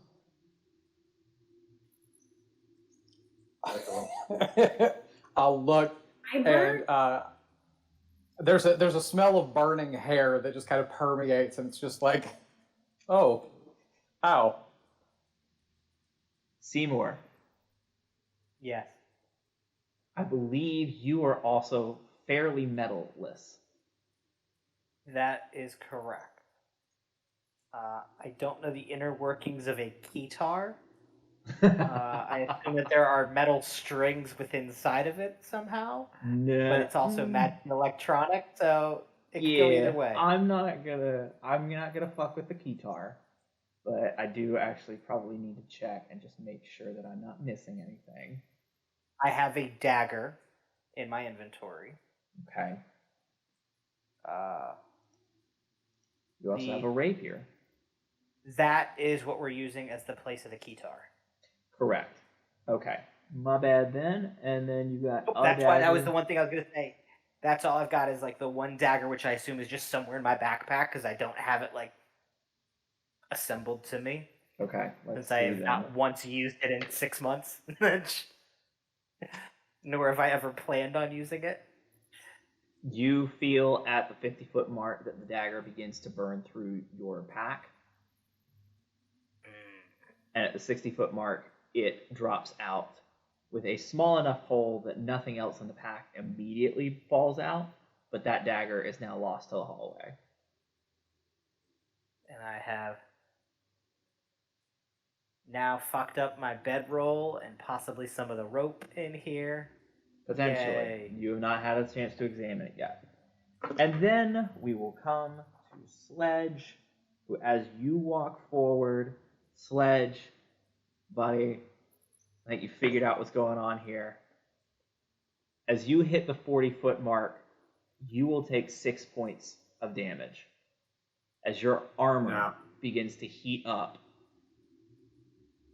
Now, question, unless, and feel free to make this special damage, but Sure. I'm immune to. So would that affect me not taking any damage right now? You're immune to fire damage? I am, as said by you, because I have class resistance to fire combined with the Phoenix gem. You said I would be immune to fire. That does in fact sound right. AJ, very well done on your homework. You walk through Sledge, this hallway, and you, as the final one, and the one that's really beginning to trigger the trick of this hallway, see that coming from the copper plates, what had been, if you guys had rolled high enough or maybe listened closely enough, you would have heard a low, buzzing hum. As you hit the 40 and the 50-foot mark, the rest of the party looks back and sees as Sledge's armor begins to heat up, again turning red, then orange, then white hot. As he gets closer to you, you see just small sparks jump from these copper plates into the armor, as though Sledge is walking through some sort of weird arcane Tesla coil type thing. Sledge, you get to your friends. Can I pick up the daggers and stuff on my way there? You can absolutely pick up the daggers and shit. I on the have way a there. question. And you reach your party wearing white hot armor, but you are immune to the fire damage. Huzzah! Seymour has a question. If a dagger that is in my backpack gets so hot that it cuts through my bag, is it everything he's wearing heat up like that too? I knew you. Would his backpack like explode? I knew you would ask a question that's at the detriment of. Yeah, because fuck you, Sledge. I hate you. Oh goodness. That bag holding all your metal scraps is gonna fall to the ground. By the power of Gond, it keeps it together. I suppose all your that books go up in flames. Your backpack holding all of your metal scraps, I am sorry to say, Sledge, would go up in flames. So I will allow you to gather all of your things. You get to the end of the hallway, and it has become this triumphant moment. Is still triumphant, but there was a couple more picking up of knickknacks than you had hoped as you reached the end of the hallway. And you are now in white hot armor, holding just a pile of metal that is also white hot. Thank goodness I didn't have any money, or else I would have lost that. The perks of being broke. But that's my burden. Wow. So, DM, Yes. this suspiciously seems like the heat metal spell. So this was not a magical effect that did this.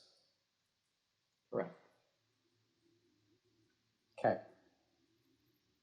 Okay. I don't like these shenanigans, but I will accept it. Sorry. And No, you're not, but that's okay. So, question for you there, DM. Everything in my inventory, do I just have to kind of chalk that up as a loss if I'm to continue through the dungeon? I believe you have you have at your disposal within the party means of storing these things. They are not directly in your possession, but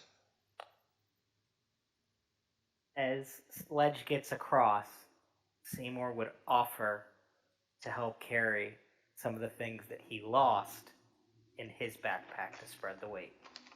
I'm just gonna toss the red dagger at Seymour. There you go. Don't lose it.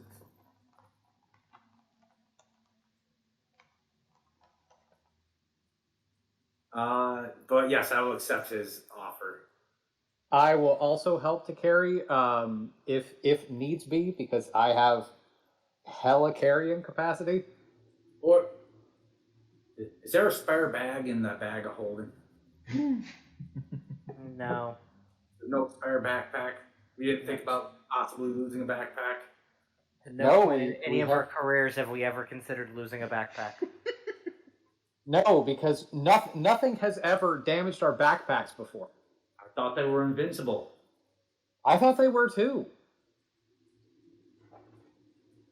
Thought this was some kind of Skyrim bullshit where it's just like, yeah, you're carrying 45 pounds of dragon bones. Like, it's cool. and as I would like, the I party would like to say begins that everyone Oh, go not in ahead. the bags of holding. Everything of money that was not in the bag of holding must have melted out and fallen. And now Good thing I don't have any money. No. Yeah, I just give all the stuff. Is it okay if I just keep it all still in my inventory, or do I have to like pass it out? No, I'm not going to be that much of a dick. Okay. Thank you. Yeah. We'll leave that for see. All right. Cool. However, as you all reach the end of the hallway, and after a moment taken to spread things amongst you all, I need everyone to roll initiative. You see, jumping out at you. Let's see if I can show this. Come on.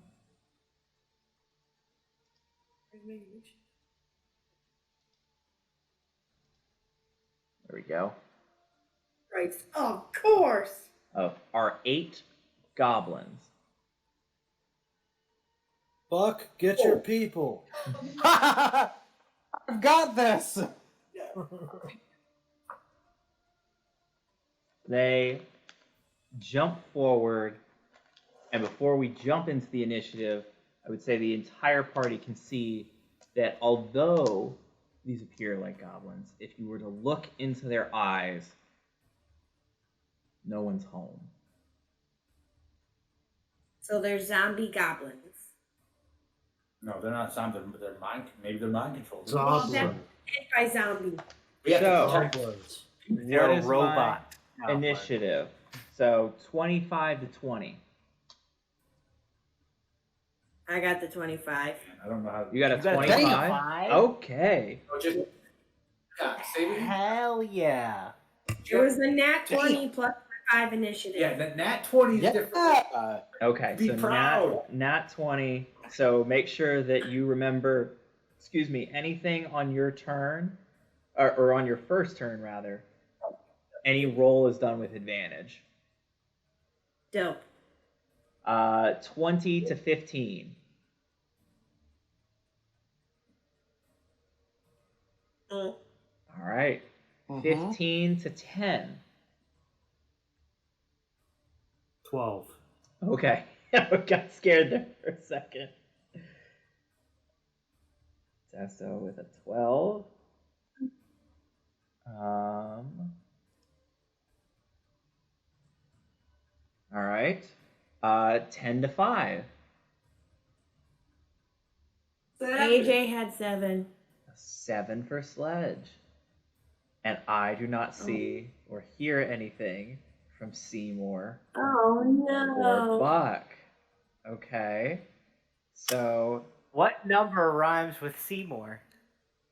3 more. 3. Yeah. And Buck also got a 4. 3. Okay, 4. Buck, didn't 4 you- for Seymour. I had a 4. 3 for Buck.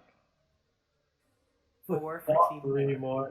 With advantage, you got fucking a 3. I don't have advantage yet. That's level 7. All right. I have advantage and rolled 2 sevens. I was like, oh, great. All right. So as these Glad you to goblins have this number. jump out, but sort of fall over themselves as they're all 8 of them trying to pile out this one like secret passageway door. Bobby Joe, you get to act first. Yay! I just picture guns coming from underneath Buck's armpits. I'm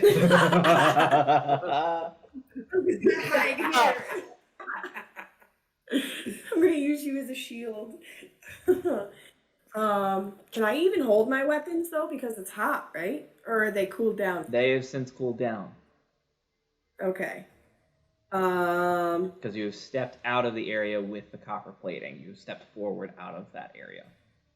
Why is it telling me that I can't? Oh, okay. Well, I guess I'm just gonna pick the closest goblin Sure. and Start blast. go for it. They don't have numbers or anything, right? Not No. currently. I will work on numbering them. What do you want me to zoom into? More blur? Yeah.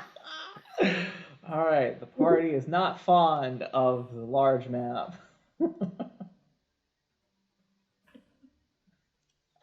I'm sorry, Tyler. Blur. I just meant like there's nothing to look at. Like, what do you want to look at? You zoom in real Um, close, you can see the pack of goblins. But yeah, I gotcha. All right. Well, I guess I'm gonna aim for number 1 because he's the closest. Uh-huh. And, Did we make it around the bend, or are we still where we are? oh yeah, did well? I'm Oh, yeah, assuming yeah, we yeah. moved because they Yes. ran. Yes, you should be up to the end point of your visibility right now. We just haven't moved anybody yet. So here? Correct. Yeah, like here. Why does it look like there's a wall? Am I shooting through a wall? I don't know. Just for the sake of things, no, you were shooting through an open doorway. Okay, fair enough. Oh, I moved the wrong person. Sorry, Seymour. That's okay. See, I mistake your little avatars every time, so that's. Seymour's on the You're left, okay. Bobby Joe leans right. All right, heard. So I'm going to shoot it. Alrighty then. You get That's advantage something from about Bobby Joe I didn't know. Yeah, right. What do I get? roll, and then use the higher number. Do I have to roll twice? Because this is a good number. What number is it? 20. Was that nat 20? No. Then roll again. You might get more. I did not. I've never. Then use the higher. I've never heard of someone be upset that they have advantage. Yeah, she's like, I don't want to roll again. It was a good number. But I got 21. 21 will hit number 1. How much damage does it do? It's gonna do 4. Why am I -1? Yeah, babe. -1. I can roll it. Yeah, it says 5 minus 1. Is that a. You roll your actual. Oh no! You did the hand axe, not the deck. Oh, So just use 5 plus 6, so 11. So 11 for your first attack. but should I re-roll or no? Nah. It's my numbers and I want them flat. No, we'll just take the 11. So you do 11 damage to number 1. You shoot again. You have multi-attack. Yeah, I Yep. can shoot again. Yep, correct. Then you shoot a third time too.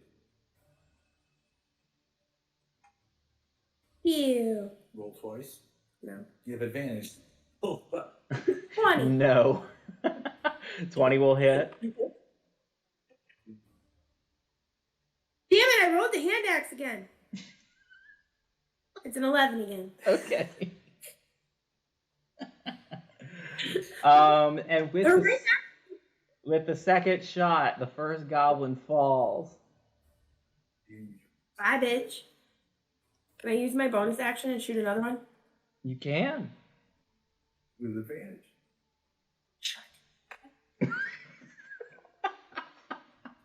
I'm gonna aim for number 2, and I'm gonna Alright. roll with my steam. That was that one. That's why you were. What? AJ! There you go. 18. He's so supportive. 18 will hit.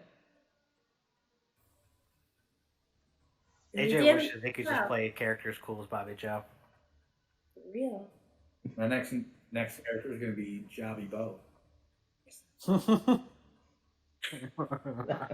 Dumb, don't laugh at that. I can't help but laugh at that. Jobby Bo.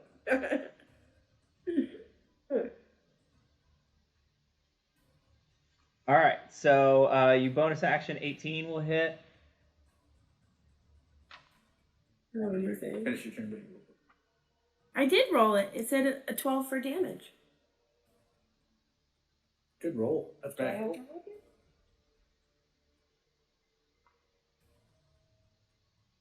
I think you are good, babe.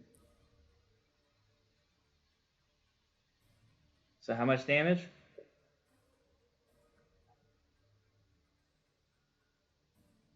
12.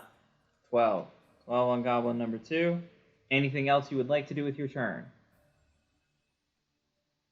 Run back and hide behind Buck. Cool. Desto, you're up. We're just gonna pop out All of right. the Is it safe to say Buck is within 5 feet of Early. number 7? That's creative, sir. Your hallway, or the entrance that they're coming out of, is right in front of Bobby Joe. There is a wall in between Desto, Seymour, and okay. Buck at the moment. Got it. Shit. Okay. Actually, no, I don't like that. So yeah, you've got access to 5. We'll just take that wall out because that's going to be dumb and annoying. Okay. So you said he's within 5 feet of 5 then? Yes. Well, within 5 feet of Okay. 5 and 7. Okay. Gotcha. All right. I will move kind of like in the middle then, Okay. and I'm going to go ahead and attack 5.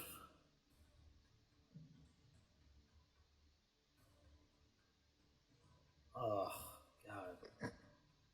So, first, I'm going to do 2 short sword attacks on 5. The first one is 13. Misses. Okay, I figured. Second one is a 19. Hits. Okay. You swing. The first one is caught by the goblin shield, pushes it off to the side, but you're able to find purchase with a second strike. Okay.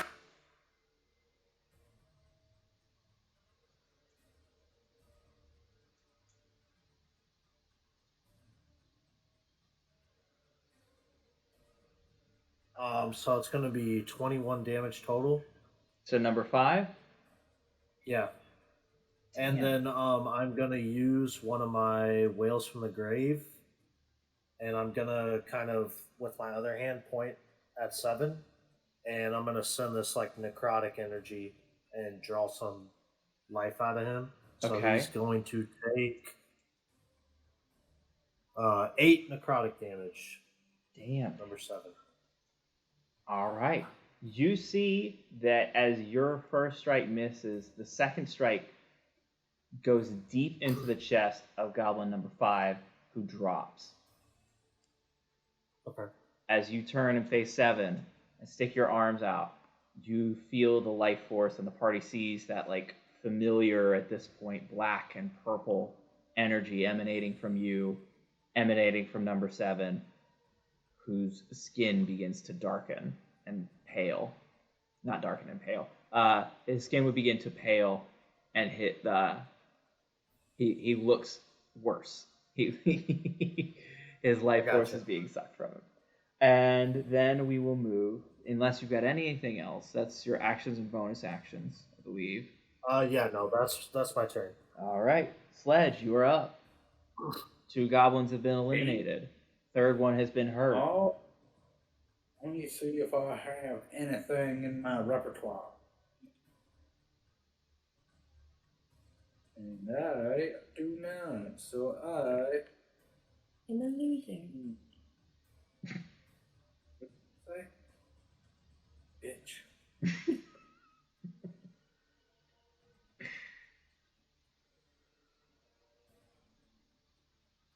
How fucking dope would it be if at our wedding we had a D&D session? Fuck yeah. Fun for like the 6 people playing. That's true. A Yeah, giant wedding themed. Ooh, Tyler. I have thoughts about that. So Okay. get with me afterwards. Okay. Have Cool. 2 different powers and roll a persuasion roll, and depending on what you do, you have to pick the either you pass or fail speech. Are we gonna do a one shot of what our actual wedding is gonna be like, I hate you. No. just to see what we have? Sure, we could do that. I am just going. I don't want to waste anything crazy. I'm just gonna. Sometime Gond has to take a back seat, and you just gotta roll up your sleeves and do it yourself. And I'm just gonna run in there and hit the closest goblin. Cool. That beat a goblin number 2, who's already taken some damage. What are you hitting him with? Maharma. All right. Give me an attack roll. Give me damage if you hit. Let's hope you hit. Did you say you're attacking with your hammer? What's that? Did you say you're attacking with your hammer? Yeah, well, it's not technically a hand. Oh, that thing that you made? The thing that I made. I just don't know what to call it. So for lack of a, my thingamabob. Your thingamabob? Yeah. Hammer. Gotcha. I was just asking. Some of you talking about like not wanting to ever attack with your hammer. I smash him with a hammer. With your sledge, you will. Seymour says something. 16. 16 will not hit. Yeah. Whoa. Okay. And as I miss, just take it back on. And I need you to take the back seat. All right. So that was your I'll action. take Are you you. bonus action anything? I don't think I can, so I'm just gonna sit there and think about my life choices. Okay. Then we'll move to the goblins. So 2 is going to attack you, as is 3. 4 will attack Bobby Joe. 6, I wish 7 will attack Desto, and 8 is going to push past and try and attack Buck. So let's roll for goblin number 2. Who's attacking Sledge? Where's my stats here?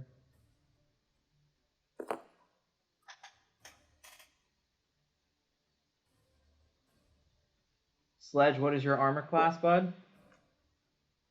a 24. Okay. The only reason that this goblin hits is because he got a nat 20. Nice. And he will deal 12 points of damage to you. The second Nice. one Is this? Sorry, I was gonna say, is this non-magical? This is non-magical attack damage. Dope. The second one is a miss. And then I said 3 was also attacking you. That's a miss. Miss. 4 is attacking Bobby Joe. Bobby Joe, what is your armor class? I believe I'm 16. All right, then both attacks will miss you. Yeah. One thing I should make clear, I think I glossed over it because I'm just trying to roll things. These guys do get 2 attacks each. As I attack Sledge. Sledge, what is your armor class? Or excuse me, not Sledge, Desto. I'm so sorry. 17. Cool. 6 misses on you.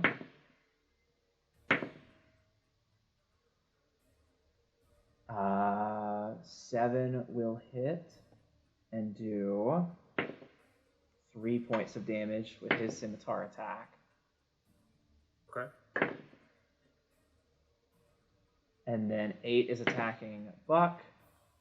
Buck, your armor class is? My armor class is a 17. All right, the first one will hit. Second one Damn. misses. You will take 5 points of damage.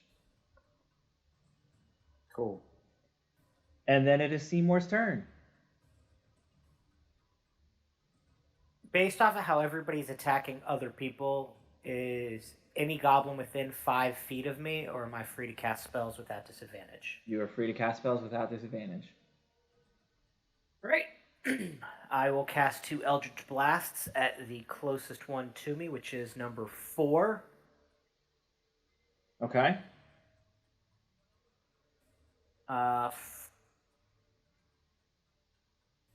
First one is a 25 to hit. 25 will hit. Second one is a 12. I'm pretty sure that'll miss. 12 will miss as he brings up his shield and blocks the second blast. All right. 8 plus 5 is 13 damage off of that to number 4. I will then turn around and use Bardic Inspiration as a bonus action. And I would like to inspire Sledge. Okay. I don't have anything great or witty that would help him out. I would just play a little tune and say, better luck on your next swing. All right, so you fire 2 Eldritch Blasts in this cavern hallway. The first one hits and does 13 points of damage. The second misses as the goblin is able to bring up a shield and block the second strike. Kitar then points towards Sledge. You see a bit of magical energy course into Sledge, who feels a bit more empowered now, and we will move to Buck. Cool. In the vain hope that I can reach out to them, I will, before I do anything, I will say in Goblin, brothers, why are you attacking? You're friends. You're just trying to get to the center. Because, I don't have an accent in Goblin. In Goblin, number 8, the one standing in front of you, responds, "We are bound to protect." I can't shade it with a pen, but And he just trails off. We're bound to protect. And then, in common, Mm-hmm. I will say that I am bound to protect too, and you have attacked my friends. Ooh. And as a bonus action, I would like to rage. Say it, yes. What is your Not wild only does he magic center surge? himself, he rages this time. Yeah, I was going to say that this isn't about centering myself. I am raging. He is big mad. 16. No, not a 16. I got a 15. So as and then you hear a little popping sound as Buck goes completely invisible. That's even scary. All right. Ah, damn it. Okay, that's You're fine. gonna come out of that as soon as you hit something, though, right? Or attack. Yeah, Okay. yeah, I am. It's okay though. I'll give you- I'm not mad. I will give Do you what? advantage on your first attack. On my first attack. Okay, cool. Then that means that I won't have to use reckless attack, and that's really cool. So I am going to attack. Oh, I'll attack 7. Okay. Or who around me has been hit? 7 has been None of hit. them. Evan, my bad. That's the one that's near you. You were talking to Okay. 8. Then actually, 7 no, has been hit. I will reach over and I'll attack 6. Okay. Because he can't see me, and I want to make as many people vulnerable as possible. Sure. So with advantage, that's pretty good. Okay, that is a 24 to hit. Hits. And so as I do that, I kind of, you hear a faint little pop as the popping sound goes as soon as I stab into this guy. Mm-hmm. And I deal, that is 17 points of damage. 17 points of damage to 6. As you stab Yes. over, you're able to slice into his back all the way down to like cutting the back of his knee, and he is looking incredibly hurt, but is still has a little bit of fighting spirit left within him. Cool. I will attack him again. Sure. That is a. Hold on, it's cocked. Shit. Okay, that is only 12 Won't hit. to hit. Didn't think so. You strike, but from this weird so- angle, the chainmail shirt that these guys are wearing, you just catch your glaive for a second and then pull back. Also, I look back down and I'm like, oh shit, because I like realized that I was invisible and now I am not invisible. Mm-hmm. So I am, I'm very concerned by that, and so I just kind of, I'll look down in the face of 8 and just yell. Cool. Then we will loop back to Bobby Joe. We don't have a minute, woman. We're dying.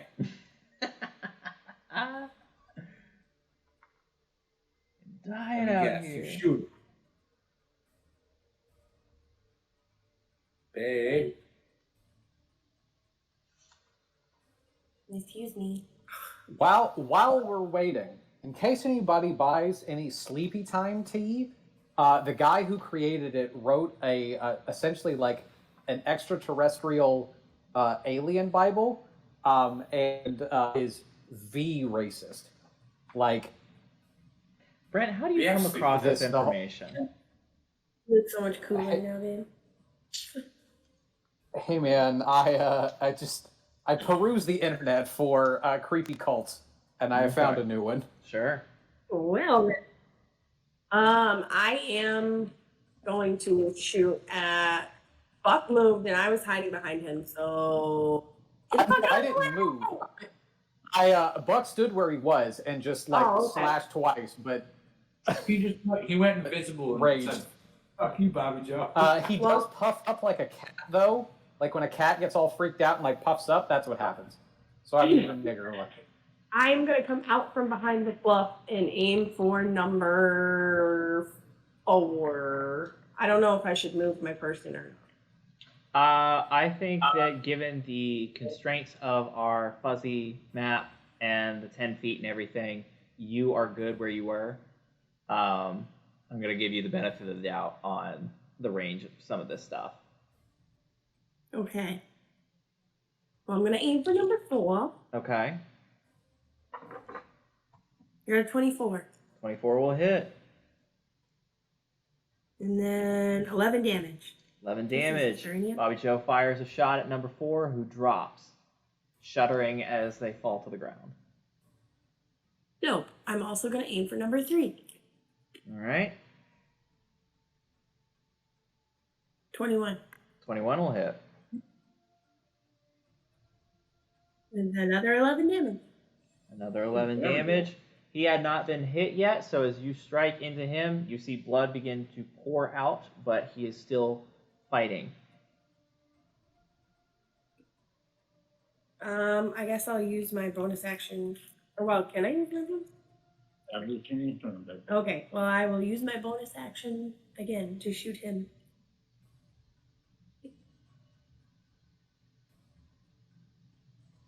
I can roll twice, right?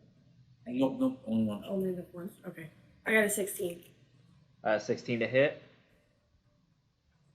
Let me double check. 16 does not hit. Yeah. All right. Anything else on your turn? I'm gonna go back behind the fluff. Back behind the fluff. Desto, you're up. All right. Let's fucking do this. Get him, okay. Desto. I'm going to attack 7. Okay.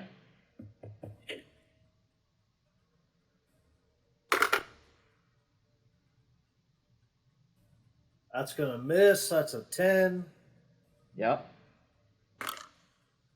and a 21, which will hit. That 21 will hit. Are correct. All right.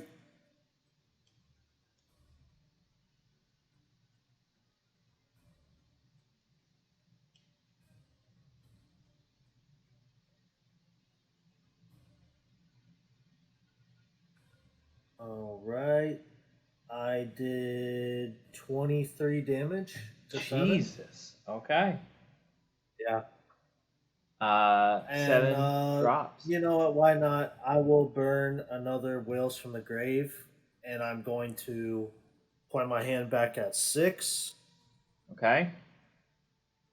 which will do 7 necrotic damage. You do 7 necrotic damage. You strike number 7 down with a short sword attack, and then your Whales from the Grave sucks the remaining life force out of 6, who collapses as a husk also. And then I am going to move back down here and kind of flank with Sledge. Cool. Sledge, you are up next.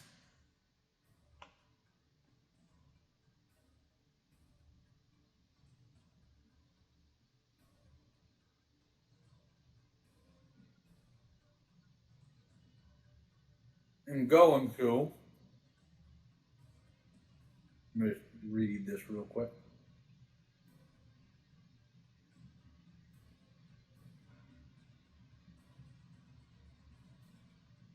I am going to just go try to schwack 3 again with the hammer axe thing.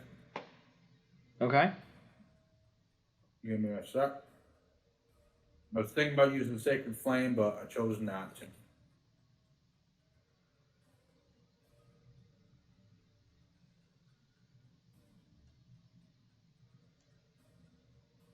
Oof. Well, give me a 9. Ain't gonna work. 9 is not going to hit. And I'm just gonna be like, wow. Okay, man. God, maybe I need some help. And that'll be my turn. All right. I hurt a lot. And then it will be the goblin's turn to strike. In the thing. No, AJ. Ooh, Sorry. that is a 19 on the dice, but that does not hit Sledge. Ooh, ooh. That's that. And then a 15 does not hit you, Desto. Is that correct? Correct. Okay. And a 14 will not hit Buck. So as the goblins all sort of listlessly swing out at you with their attacks, Buck, Sledge, and Desto are able to easily brush them off as they mumble in Goblin yet again. Only Buck or actually, they just mumble in Goblin. Whoever can speak Goblin would understand it, but they mumble in Goblin. Bound to protect. Bound to protect. As they strike out. Then it is Seymour's turn. Right. I am going to turn to Goblin number 3, and I will roll to attack him with 2 Eldritch Blasts. Okay. Eldritch Blast. 13 for the first one. That's a miss. And 15 for the second one. That is also going to be a miss. Correct. All right. That is my turn. Hot shot turn. Cool. Hell yeah. Buck, what you got, man? Cool. I am. Oh, sorry. I am going to make an attack at. Has 3 been injured? 3 has been injured. I will attack 3. And I will do so recklessly. Okay. Yeah. Do so recklessly then. What is that? Okay. That is a 26 to hit. 26 will hit. Okay. That is 14 points of damage. 14 as number 3 drops. I will then scoot. Can I scoot to attack 2, or can I still attack 2 from where I am with a 15-foot reach? I don't think will so. say that I've been lenient on the spacing. That is where I'm going to draw the line. If you were to attack 2, you take an opportunity attack from 8. The snake. Can I not move? Like, can I not just move forward? No, I can't do that. No, that's fine. All right, I will attack 8. Okay. Yeah. And I will also do so recklessly. Okay. Cool. Does an 18 hit? An 18 will hit. Cool. That is another 14 points of damage to 8. 8 looks very hurt, but still fighting. Okay, bonus action. I whack him with the butt end of my glaive. Okay. With your butt. Recklessly. That is a 24 to hit. 24 will hit. By God. Oh, God. By God. That is 7 points of bludgeoning damage as I whack him in the head. As Buck whacks him in the head with his butt, Goblin number 8 deceases. Cool. And I will then shift around so that I am guarding Bobby Joe from the final goblin. All right, Bobby Joe, back to you. Yeah. All right, I'm gonna pop out of the fluff again, just ever so slightly. Mm-hmm. Just ever so slightly. I got an 18. 18 will hit. Damage is an 8. How much? 8. 8. You Yeah. fire. You blast through this goblin's eyeball. He drops to the ground and then begins to rise, holding on with the very last of his life force. I'm gonna shoot him again. Mm-hmm. Give us 3-3. give us a southern. Hits. Give us a southern. And with that, it will be enough, no matter if you rolled a 1 on your damage dice, that would be enough to kill him. So you blast this goblin's head yet again. This time the head explodes, falling to the ground. You are out of combat. I'm gonna blow the smoke off my pistol. Excellent. And Can't wait for my brother. I will say that as we begin to draw to a close for tonight, as I want to be conscious of time for everybody, I will reveal the next room. As you walk forward, you find yourself walking into a room and then up a series of stairs that leads to a dry hallway. You are out of the puddle, out of the wet, taking a couple of blows, but nothing that you guys can't handle, and feel that you are one step closer to finding the treasure that you seek. And that is where we will end tonight's session, part 1 of the dungeon crawl. There is so much map that we didn't touch. There's so much map. There's so much map. Before we close and before we leave, Buck gets to the dry and you just hear a thank gods. He does the animal shaking thing, and then does in fact just get like really puffy for a second, as then the hair like goes back down. Prestidigitation. Blah blah blah blah.